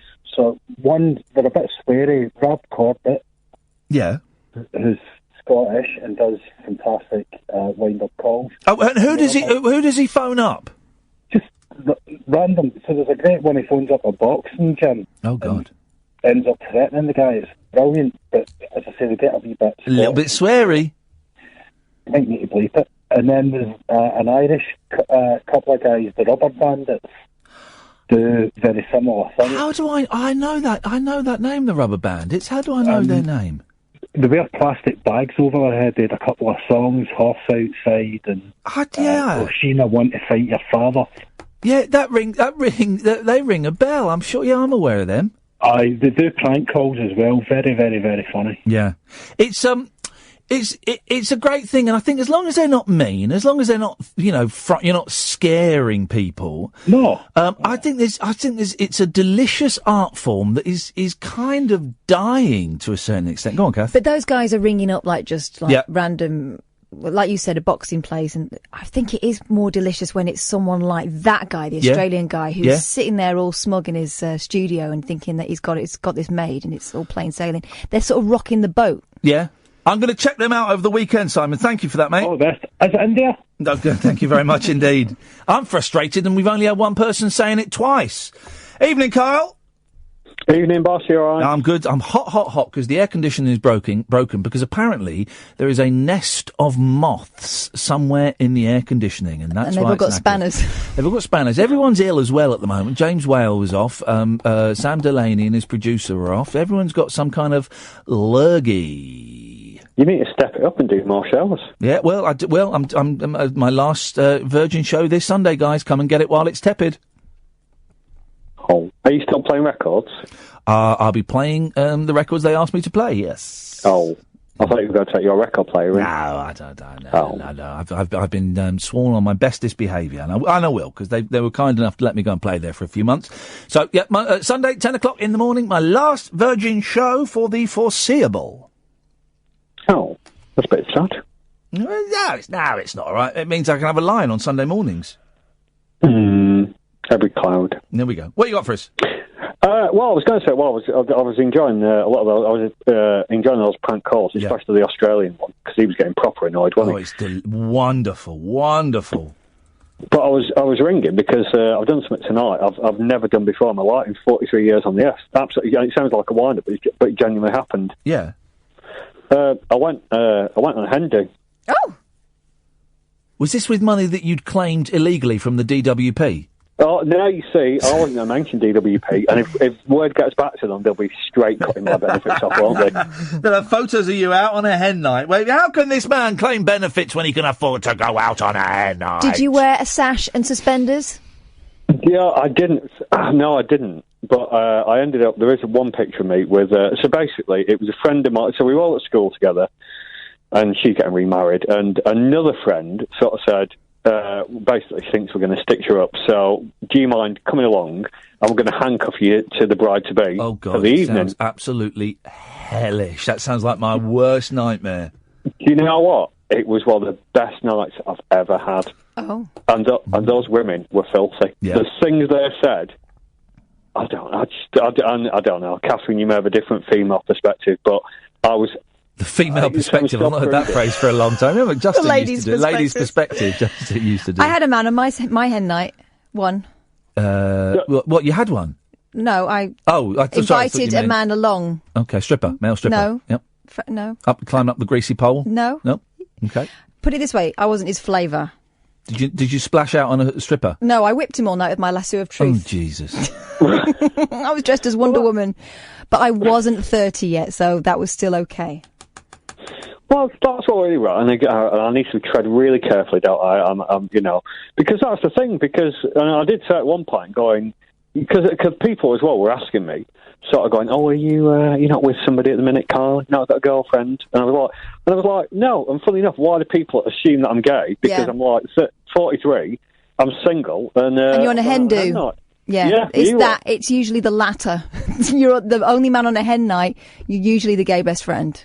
Oh, I'll tell you what, it was brilliant, because the bride-to-be had some bizarre sort of weird, and I've never seen it before. It was like a weird fat suit, but like in a leotard with fake boobs, if I can say that, and fake boobs? I don't know why. And a thong, and they were like, "Yeah, you've got to stick your hand on that, Carl. You've got to stick your hand, get a picture of that. You touching that up." What were you touching up? Right. A fake boob? Yeah. It's quite. I rest my head in it, and then at one point my head was stuck in between. How did you? Can I ask you a question? How long did the night go on for? They're still going. I left at. Tonight? Yeah. So how long were you there for? I went in at 8, came out at 11. And so then that's 3 hours. How did you survive 3 hours with a massive boner? Is that why you left early? So you could... I couldn't hide it. I just put I said beer, Matt, but it was just It was a half pint pot. Well, Carl, thanks for sharing that with us. No, it's all right. There we go. And how charming that he thought that I would be shocked by women being filthy. 0344. How little he knows. 499 1000. Lewis will come to you straight after these messages. Jacked up jive talk for janitors, jazz cats, and gin-soaked boys and girls. Is that Commando? If you're awake, you're welcome. I've got 5 cactus needles stuck in my... The Late Night Alternative with Iain Lee on Talk Radio. Howard Hughes, always a great listen. Sunday nights at 10. It's my favourite show on Talk Radio. Genuinely is. I think it's brilliant. It was a cracking one on Sunday. He had a psychic on, Catherine, on a percentage on a percentage of 0 to 100. How accurate was that psychic when people phoned in? I mean, define accurate. Did he get anything right? Not really, but I started thinking I was psychic because I knew he wasn't going to get anything right. It was brilliant. I've got a feeling I know how this is going to go. It was brilliant, and he was, I mean, fair play. He was, Howard decided it was 60% accurate afterwards, says Emma, who's answering the call tonight. She produces Howard show. 60%. It was 80% entertaining. Fair play. Once he was told their names, he got their names right. Apart from once, actually. I think he got the name wrong as well. Someone. But what I loved was he ploughed on regardless. No, you hold on to that because it will make sense. What I'm not good at with the spirit world is timings. He said that some bloke tweeted in or texted in to complain that last time he was on, he'd phoned up and he'd said, right, well, I can tell you're going to get airline tickets in the next 3 months. And the guy said, that was like 6 months ago. I've not had any airline tickets. And he said, well, you know, doesn't mean you won't get airline tickets at some point in your life. I can't be. He's right. I can't be. You know, the timing is a really difficult thing. As you said, timing is a difficult thing to place. Oh, it was funny. It was. I love Howard's show. No, he did. He blamed the time difference between him and the UK, didn't he? Yeah. He said, "Well, here's the thing. I'm already in the morning, and you're already in my evening." No, I'm in LA, right? And so this is a kind of like a time travel.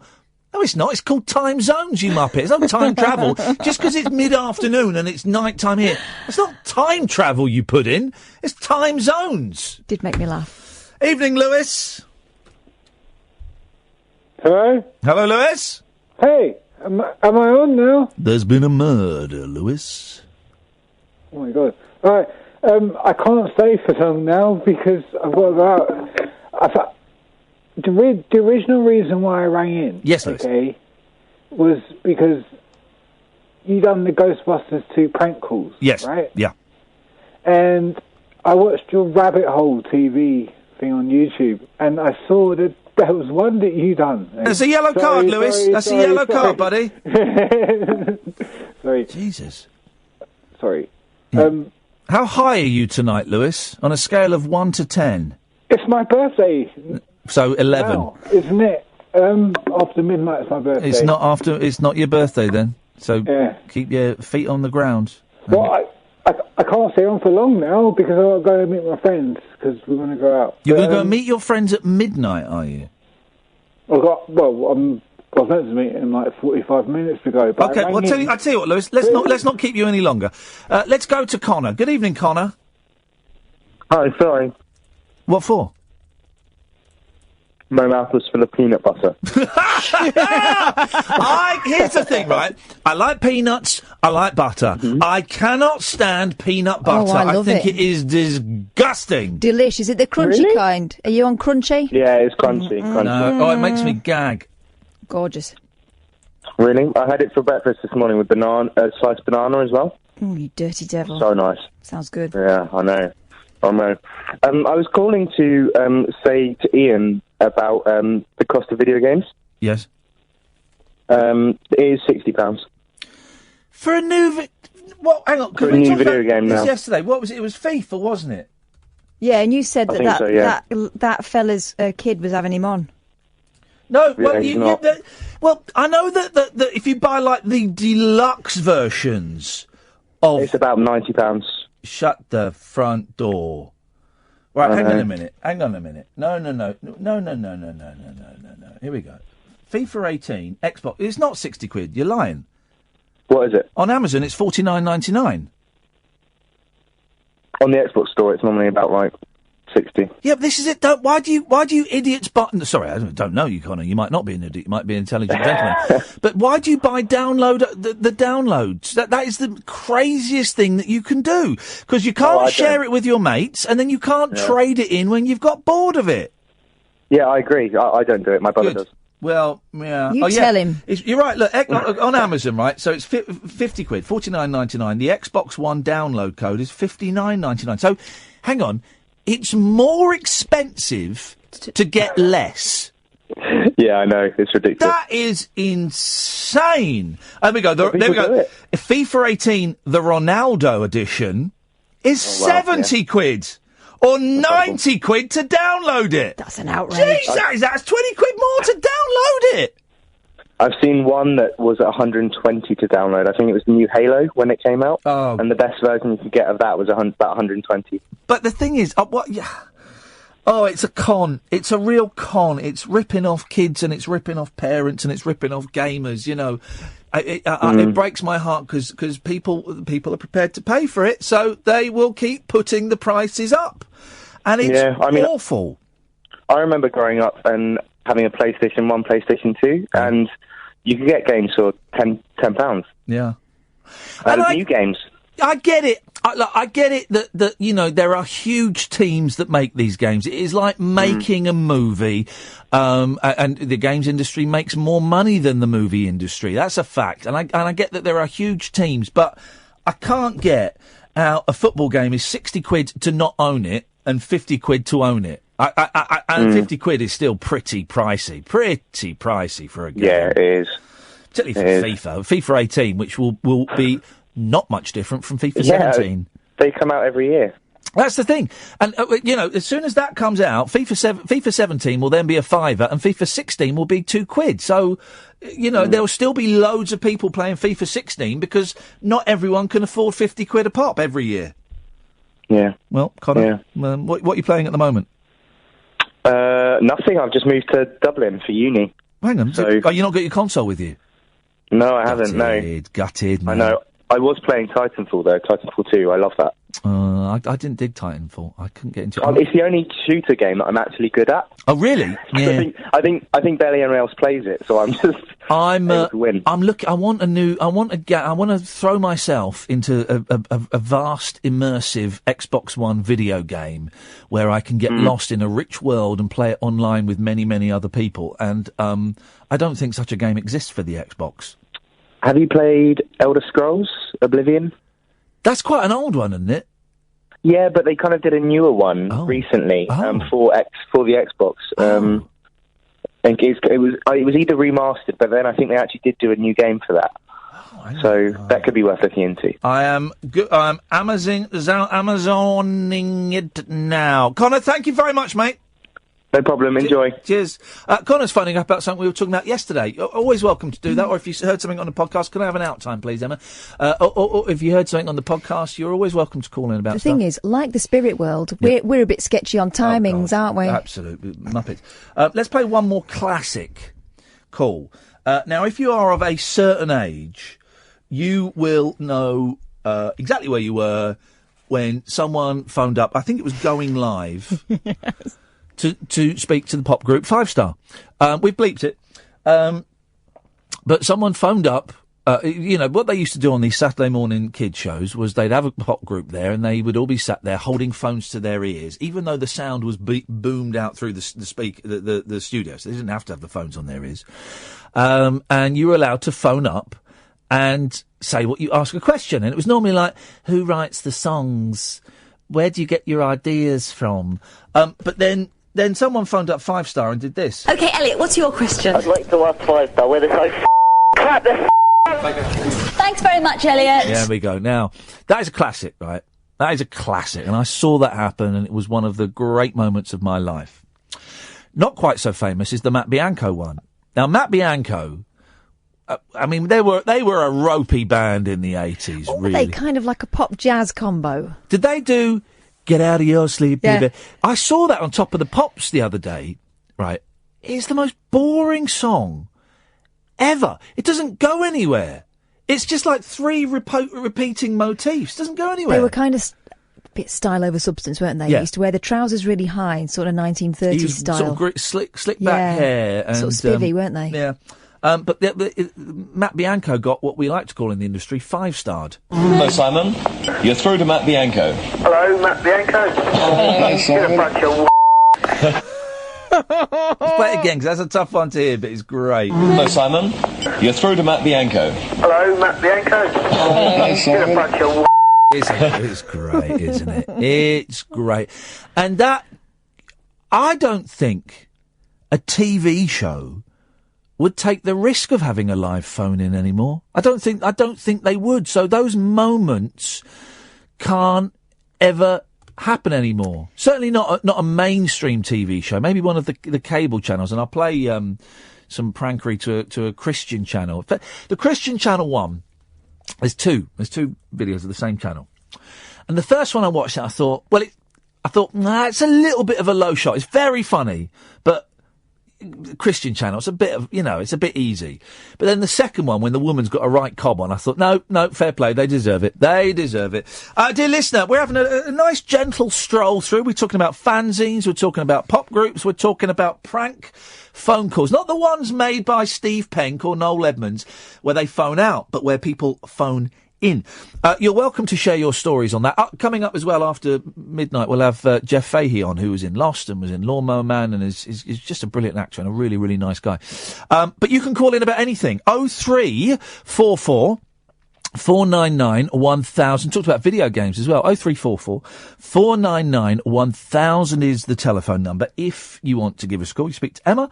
She will take your details and will call you back. So at the most, it will cost you a few pennies. For the majority of you, it's going to be absolutely free. If you've ever done prank calls, if you want any tips on doing prank calls, then this is the place to be. New listeners, my name is Iain Lee. Her name is Catherine Boyle. The show, if you have a Radar Diary, is called The Late Night Alternative with Iain Lee. The radio station you're listening to, well, dear Lord, it's only Talk Radio. The Late Night Alternative with Iain Lee on Talk Radio. We have ways of making you talk.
Twitter says you can't beat a bit of Matt Bianco. Get a bigger stick. Yes, you can. Matt Bianco, awful song. So we're talking about coming up this hour. We'll have Jeff Fahey, who I met earlier on today, and we're talking about prank calls. We're talking about I don't know. I'm umming and ahhing. There's one that is... there's one that's rude, okay? BBC Radio Ulster. It was a text. You can text in these places. Well, actually, no. I can play... Oh, I've not got... hang on a minute. I've not got all the ones that I thought I had. Hang on. Not that one. Not that one. Not that one. Hang on a minute. Let me play this one. BBC Radio. This is the one I played you earlier on. This is great. This is to WM in West Midlands. Matt on the text says me. So this is a text. This is another form of prank where people send in rude stuff on text, and normally it's stuff like silly names like Connie Lingus and things like that. Right? Okay, so you got to read the text. You got to know. Got a bit of nous about you. Matt on the text says, me and a small group of friends are trying to keep alive the old black country art of rimming. We meet once a week to exchange different styles and techniques. What on earth is rimming, people? Gosh, I don't know what it is. It sounds like something rude, actually. Yep. Matt, can somebody call Matt, please? Because I have no idea what rimming is, so we need to get him on. It's an old black country art, and they exchange different styles and techniques. And now let's, while we do that, let's get to Rosemary and Dudley. Morning, Rosemary. Here we go. So, people used to try that stuff with me when I was a BBC local radio presenter. I think because they thought I was a woman and they thought I was sensible. Yeah. They didn't realise that I know about all that filthy stuff. You always get people whose names were Mike Hock, you know, or Michael Hunt. Yes. You know, you'd get those all the time, and you've got to be an idiot to not that. Now, there's one I don't know if I can play. It was a text to BBC Radio Ulster, so it was read out. I'm going to err. Look at me, I'm getting old. I'm going to err on the side of caution and not play it. Right? And I'll tell you why. Because it is a joke about Jimmy Savile. Right? Do you know the one? No.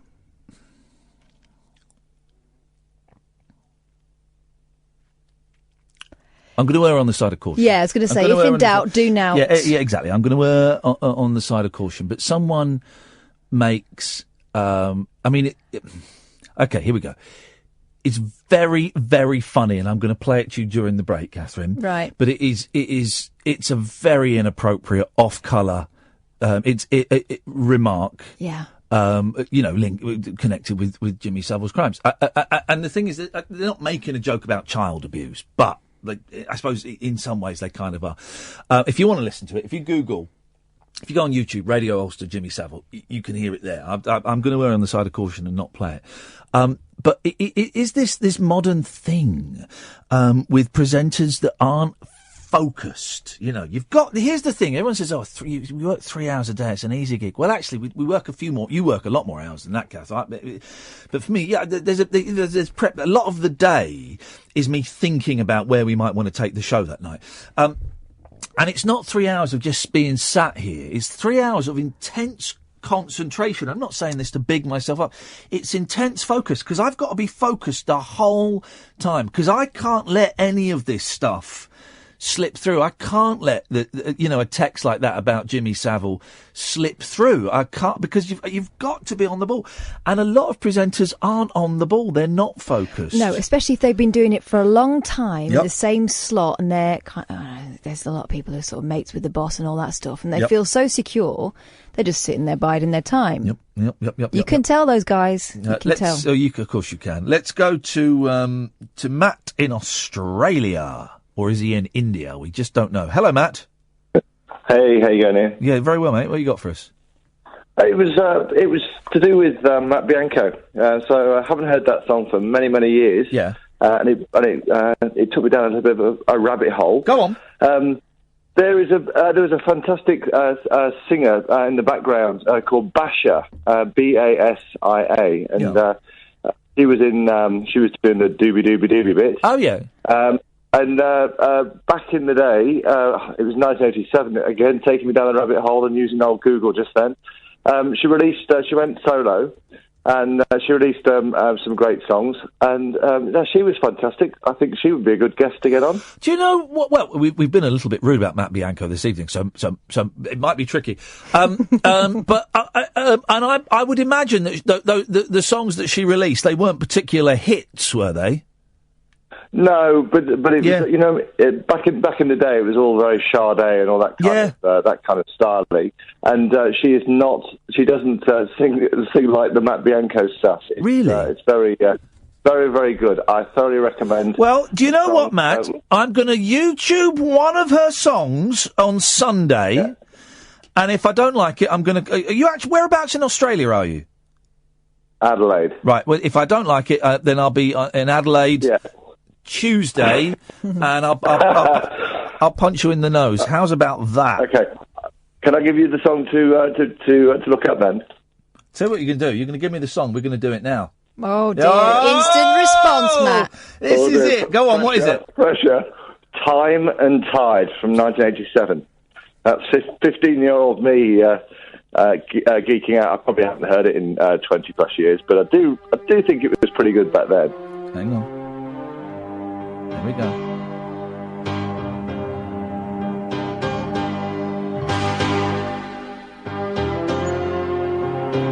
Is this the one? Yeah. It's hard for me to stop the heart. Love never knows when the time is right. I don't want to hurt anybody. Well. It gets better. Okay. Oh, okay. I'm about to Google flights to Australia. It gets better. Okay. I never felt like this before. There we go. It's picking up a bit. I know this is special, but waiting for. Let life take its course. That's the only thing for us to do.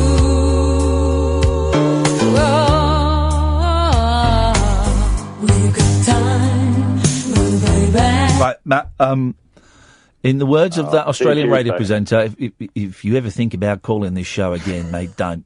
I'll see you Tuesday then, yeah? See you then, Matt. I'll have a cold compress ready for the nose.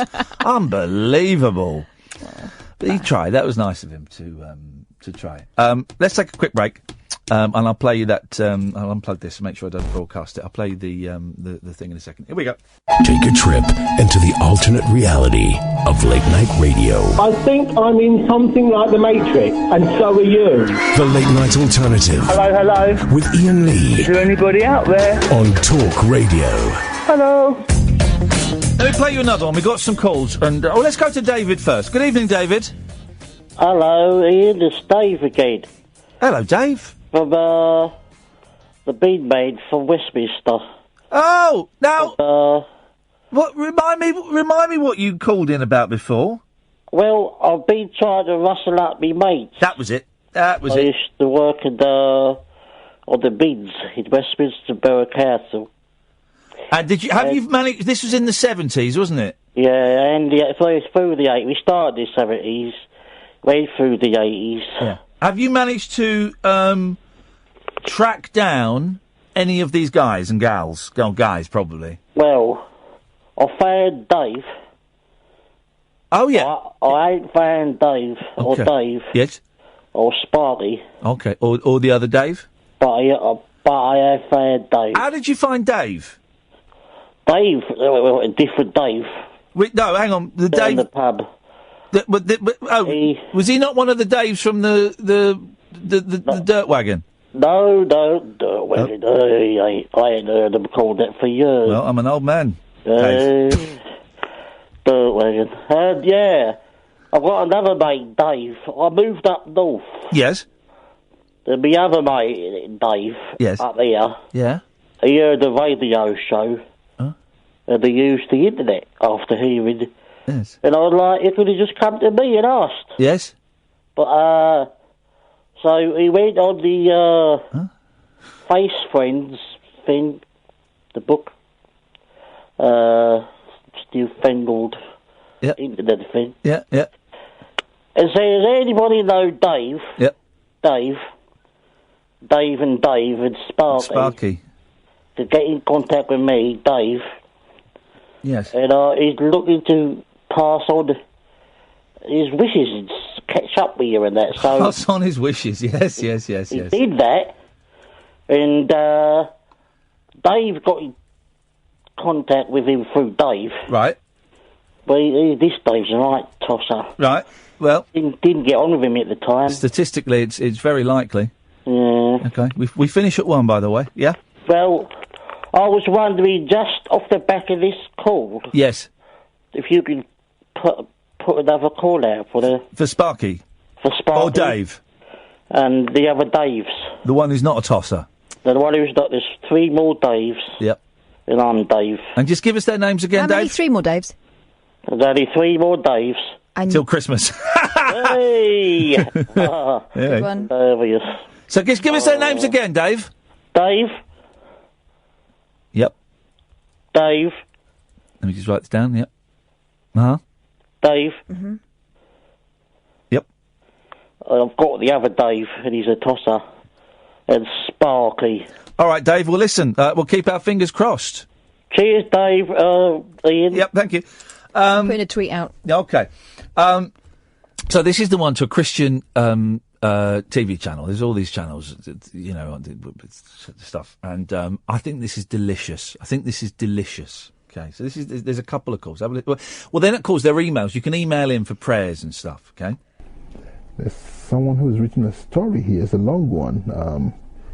It says, I'm a newly born-again Christian and would like to share my story of salvation with you. I was born in West Philadelphia and also raised there. I spent most of my days playing basketball on a playground, but also chilling out and relaxing. But then one day, a couple of guys who were up to no good started making trouble in my living area. I ended up getting into a fight, which terrified my mother. As a result, she sent me away from West Philadelphia to the most peaceful area of Bel Air.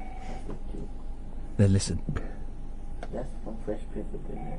Oh, okay. You hear someone going, that's from Fresh Prince of Bel Air. Okay. And I think there's some Mongolians on the system. Mongolians? I think that's what he says, Mongolians. Okay. You know what? The other guy's tickled. Let me take this caller. Joyce from...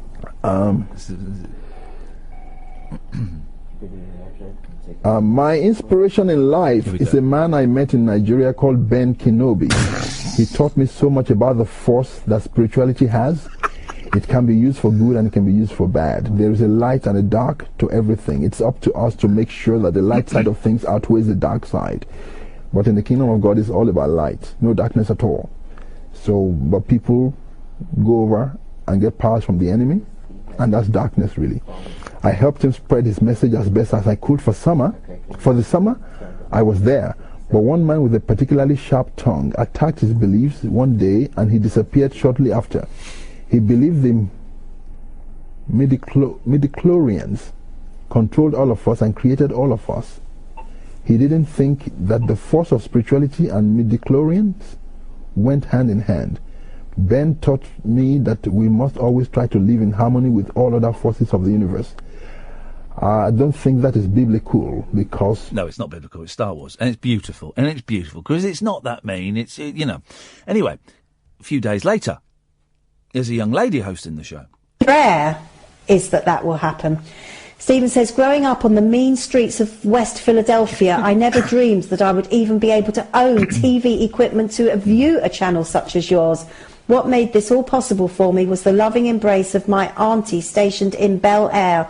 It was there that I first caught a glimpse of your channel and knew from that moment on that my circle of trusted faces had grown substantially. Upon one of my many visits back to West Philadelphia before the recession hit, I visited the playground where I spent most of my days shooting some basketball, but also just chilling out and relaxing. I don't think that story is genuine. I think the guy is a clown.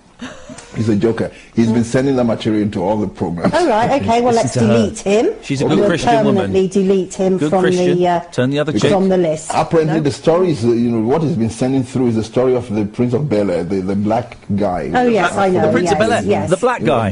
But he just wraps it up in a way to make it look like it's a true story. Okay, well, that's fine. I only read a fraction of it. All right. Getting quite good, actually, at getting rid of the rubbish. Not that and good, I've love. already deleted 2 or 3. We just get Dan to sort out Bel-Air. That were not genuine. That's absolutely fine. So she's not going to get caught out it's again, gone. is she? Nope. Deleted from the system. Nope. And his email address will also be deleted from our system. Let me see. So-and-so.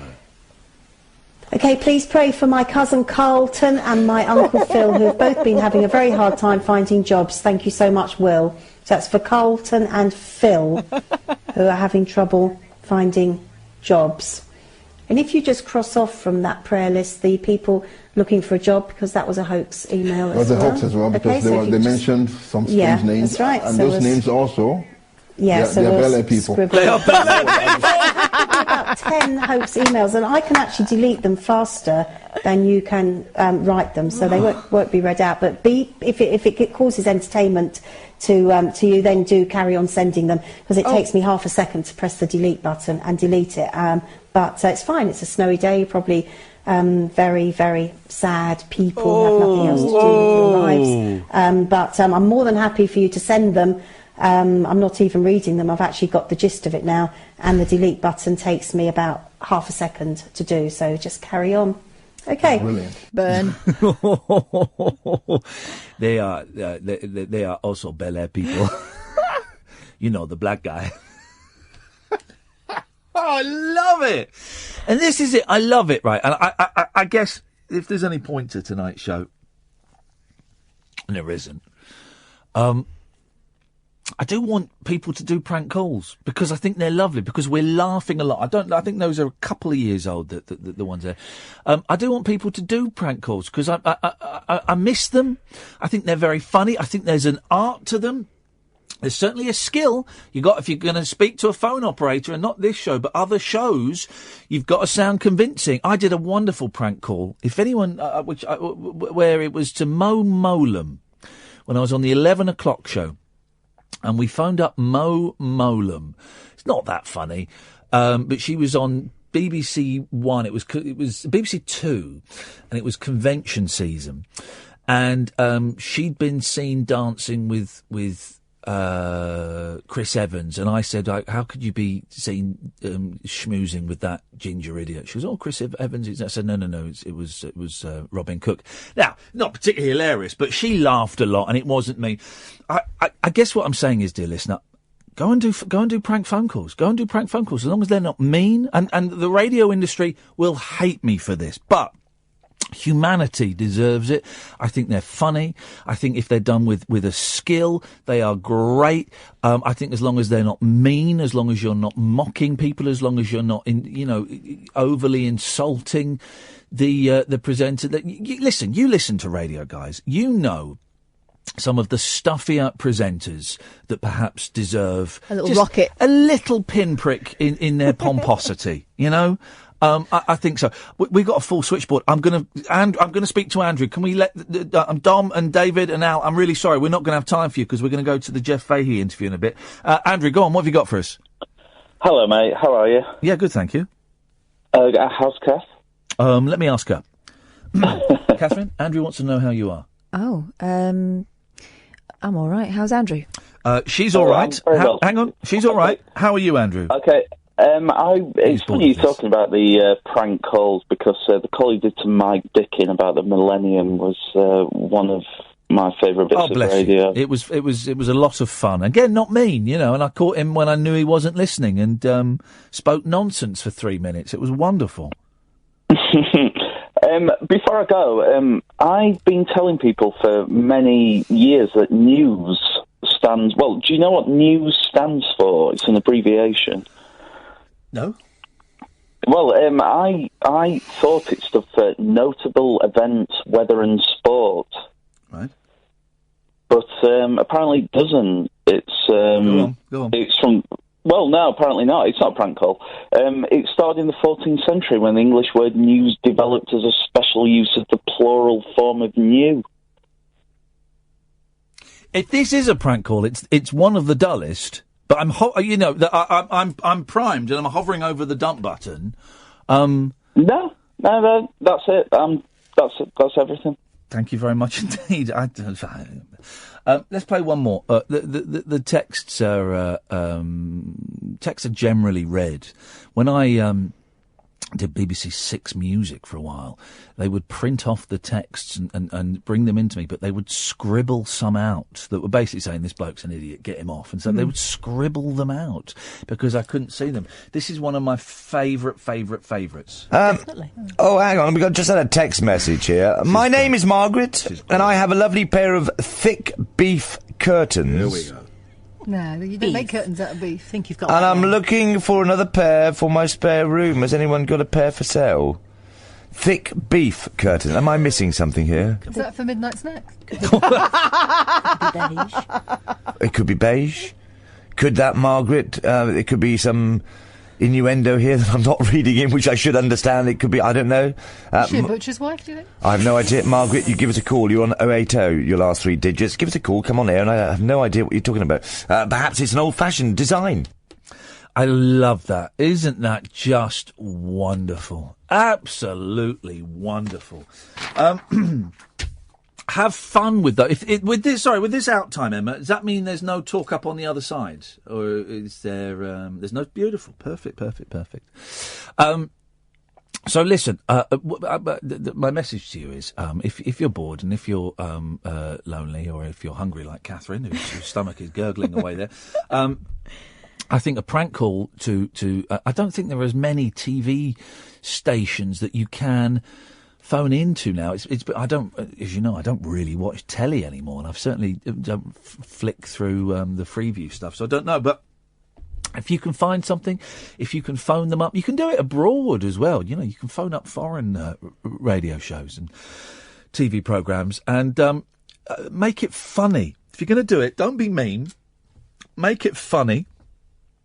You know, enjoy it. I mean, I guess my favourite out of the ones we played tonight is India, because that's one of those ones where it got a life of its own. It's a group of mates having a laugh, and then it was so delicious, and the host's reaction was so wonderful that random started phoning in and joining in as well. So, you know, I'm sure I've pissed off everybody I've ever worked with in radio stations by saying, hey, go out and do prank calls, but you know, I think there's an art form, and it kept me entertained when I was a sad, lonely 25, 26.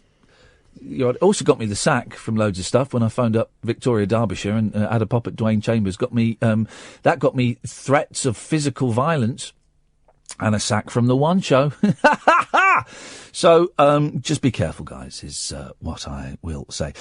If you're coming tomorrow night to see me play a radio, I can't remember what time it's on, but it's sold out. We have, there'll be 37 bodies lying or sitting on the floor.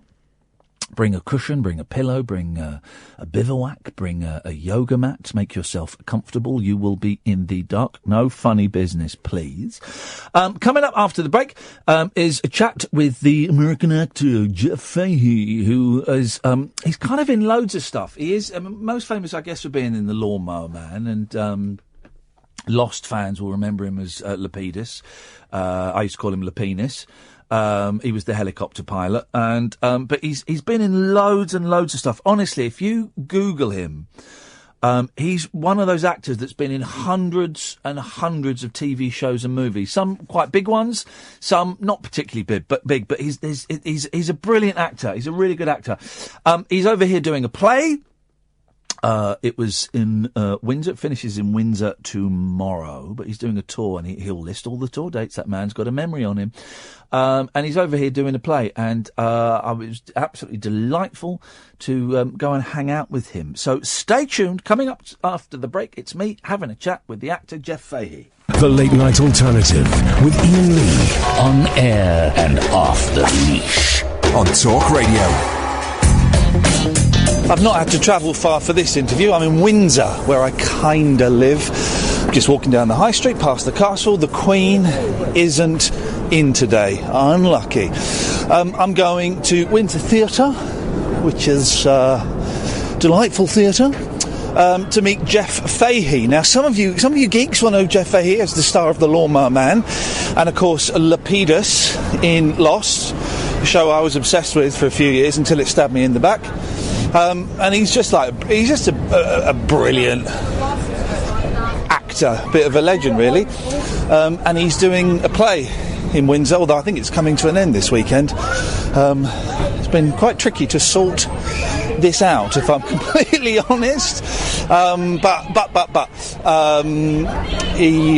think the show's doing a tour. We'll talk about that anyway. Let's see if he's there. Here we go. Let us see. Hello, I'm meeting Rebecca Gavin. I'm a little bit early. Shall I just loiter around? What was the name? I'll give her Iain Lee. Iain Lee. Thank you very much. Have you not been down here yet? Wait, this is where we had the cocktails then. Yeah, because the bar's just there. Which way are we going? Right. We're going left. We're going left. I'll follow you. Go on. Oh, right, I remember. And, who's playing the piano? Is that actually someone playing the piano, isn't it? Yeah, I thought it arranged for a pianist. Thank you. It's very cool, man. Excellent. You know who's a great pianist is Alice in our cast? Really? Yeah. Apparently, a very. Did you play on opening night? No, I haven't even heard her play. You did have a pianist. Yeah, and then she said. Have a seat, mate. I'll come. She said it would be. I'm going to press record. Now, Iain. Whoa, hey, You hang have on. a blog, don't you? Yeah, kind of. I know about you, brother. No, I'm kidding. No, I'm kidding. No. We've met before. Where did we? I want you to remember it. Look in my face. 12 Angry Men. No. I came to Hawaii for Lost. We hugged on the beach, and it meant everything to me, but I'm guessing it meant nothing to you, Jeff. That's I've carried that around with me for years. Apparently, I've hugged a few people on the beach. Iain or Liam? Iain Lee. Liam, let's get going. going. Jesus, No, don't be. Is he going to be tough? Okay, I remember it was Waikiki. You don't remember, but well done, well done. How you doing? You all right? Fantastic, man. How come you look... First thing, how come you look so young, man? And it was, the last time I saw you was a few years ago in Hawaii. You look younger now.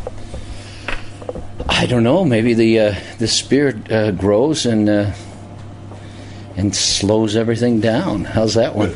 Put that in your pipe and smoke it. Literally. Welcome to Windsor. I know you're kind of finishing in Windsor tomorrow. Mm-hmm. How have you found it? Love it. I was talking to some friends back in the States on the phone earlier today. They were asking me how it was going. I said it's like a working vacation. Yeah. Without working. You know, I'm just having a blast. I love being here.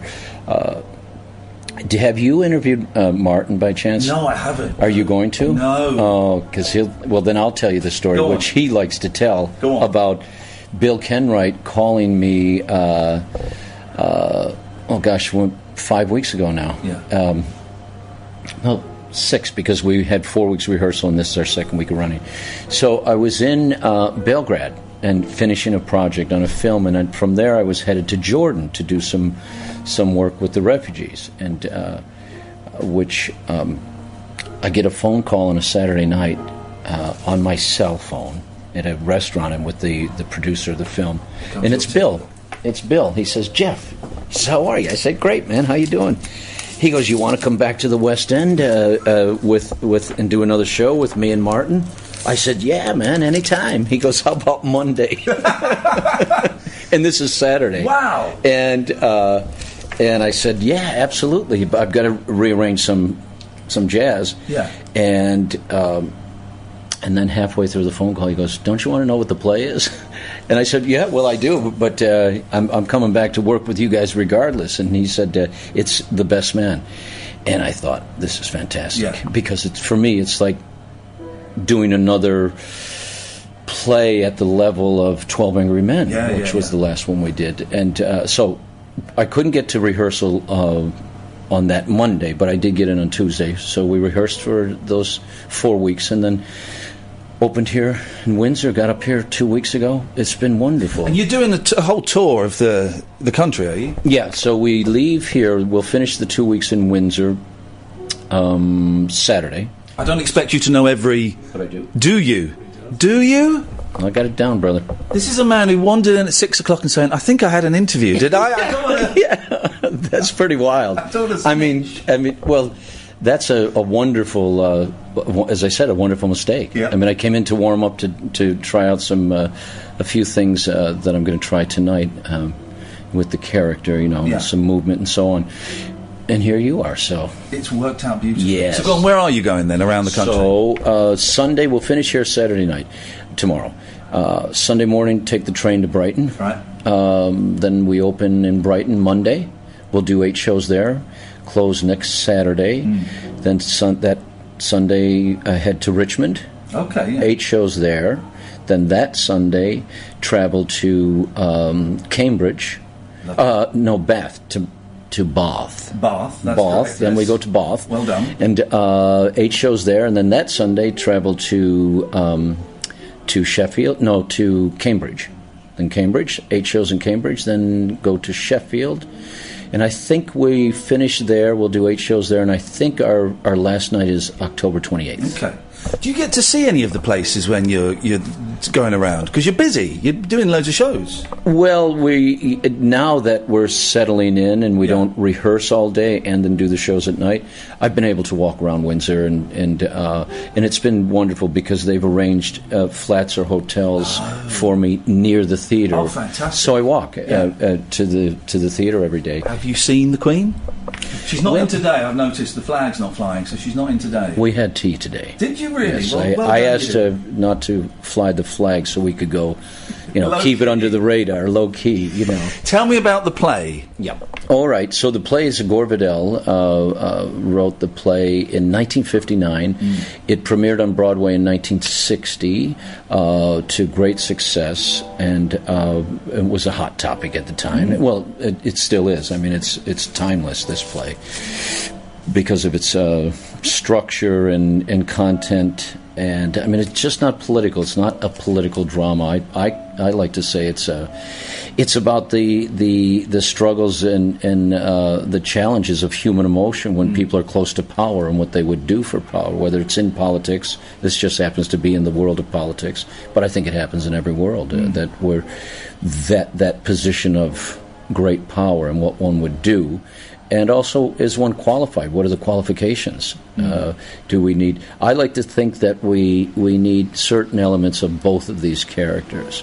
If my character, Joe Cantwell, had the moral and integrity and principle that Martin's character, Bill Russell, has, and if Bill Russell, Martin's character, had the drive and the not necessarily the arrogance, but the drive that my character has, because my character he is quite arrogant, but I think we could do with a little less of that, and all of us. I'm not. These aren't cheap shots at any particular individual. Yeah. I mean, I think that we're all guilty. Oh God, yeah. We're all guilty. What has anyone done to get to where they are? Yeah. I'm not saying that everybody has done bad things, but no one's a saint, except for possibly you. And possibly you. Possibly. You are looking, because obviously we hugged because of the Lawnmower Man, and I was thanking you for that. I loved Lost. I saw a brilliant little, I think it was a TV movie that was on the other day that you were in. I can't remember what it was called, but it was involving time travel, as all the best things do. It was a recent thing. Your CV, you've done so much stuff. You've got to be doing something right, haven't you? How did a young kid from New York go on to make movies, go on to make, some of the hugest TV shows, come and you get a phone call saying, can you come and be in a play in Britain on Monday? How did that happen? Well, I think a lot of it is luck. Yeah. I mean, truly. Well, I'm not taking away from the craft or the what one puts into one's career. Yeah. But luck definitely has a lot to do with it, and I think the drive that one has. But I have to say that anyone who is working, well, I can only speak for myself, I feel lucky and grateful. And my old friend Robert Mitchum always told me, he said, Jeff, an actor has to work. So I've never waited for a particular role or a particular status of a project.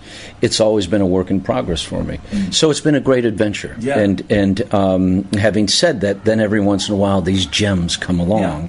And I think hopefully we're ready for them because of all the work that's put in. And also, and I'll finish on this about that subject, is that I try to always take the work seriously, but not myself. And then you end up working with some great cats along the way, and having a blast.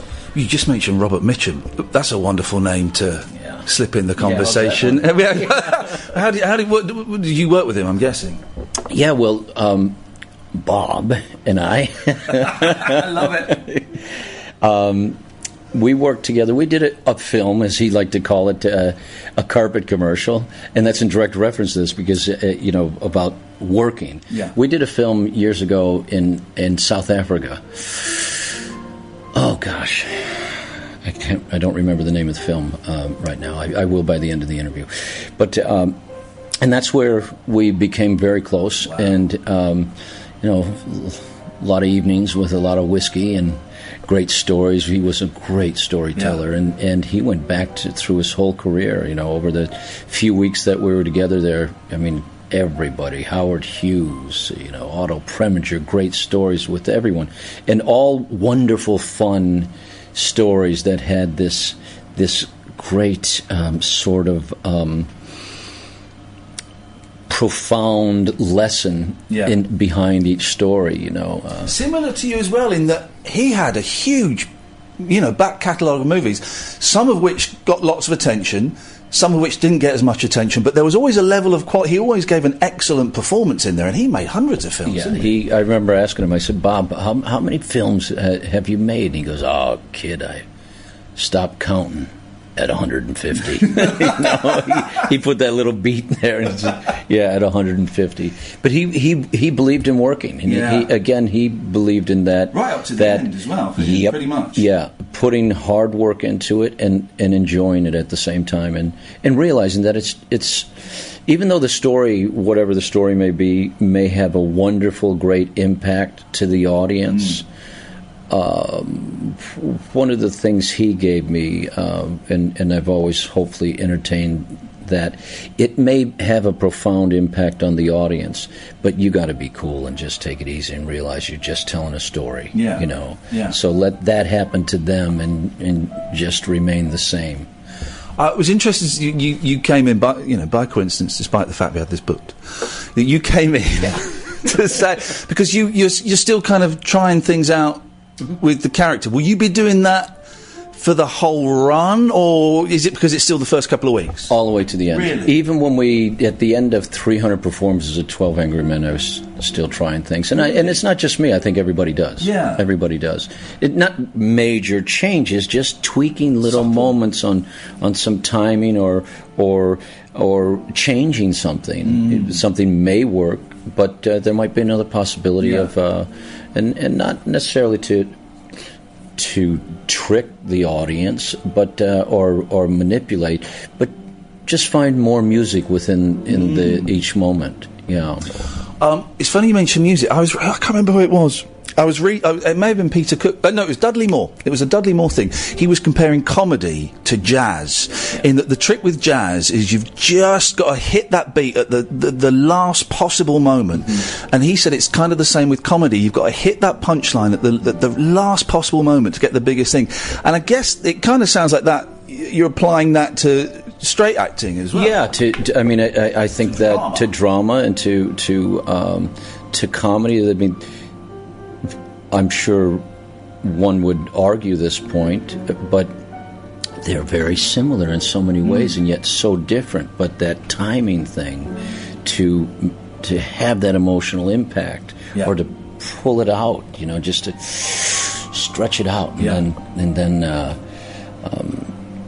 it's some great advice that Albert Finney gave me years ago when I was here doing Orphans with him. And I'll never forget when he said, Jeff, never strike 12 before midnight. You know, when he was talking about the climax of a moment of a scene. And so silence on stage can be the most. Like I use it on the radio a lot. The silence is the thing that gets everyone moving forward in their seats. Yeah, and then trying to fill that silence and keep it full or taut. How do you keep it fresh every day? You mentioned 300 odd performances, and you know, doing movies are kind of boring. You've got 10 minutes work for the whole day, but you do it and you move on.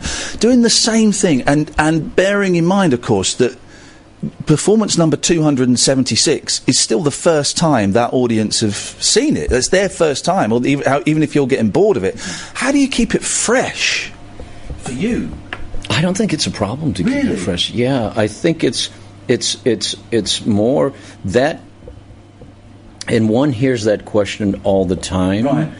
But I don't think if you've, well, you do radio every day, right? But so it's not the same script. It follows a kind of format, but it's not. I'm not saying exactly the same words every time. No, but it would be. Well, then let me compare to. There's so much going on. There's 15 characters. There's you have all these different scenes. You have multiple levels of stories within the story, and then within that you have all these beats within a scene, and then you have all these words within a sentence, and then you have all these adjectives and nouns and conjunctions and verbs within that sentence, and then you have letters within those words. That's a lot of stuff, man. You can go on forever working on that jazz. You love this, don't you? You love your job. I can tell. There's such a good vibe coming off you. Well, I do, and I'm actually, honestly, and not to get heavy or anything, I love life, man. I'm really digging it. Really? Even the bad jazz, because I know where it's at, you know. Yeah.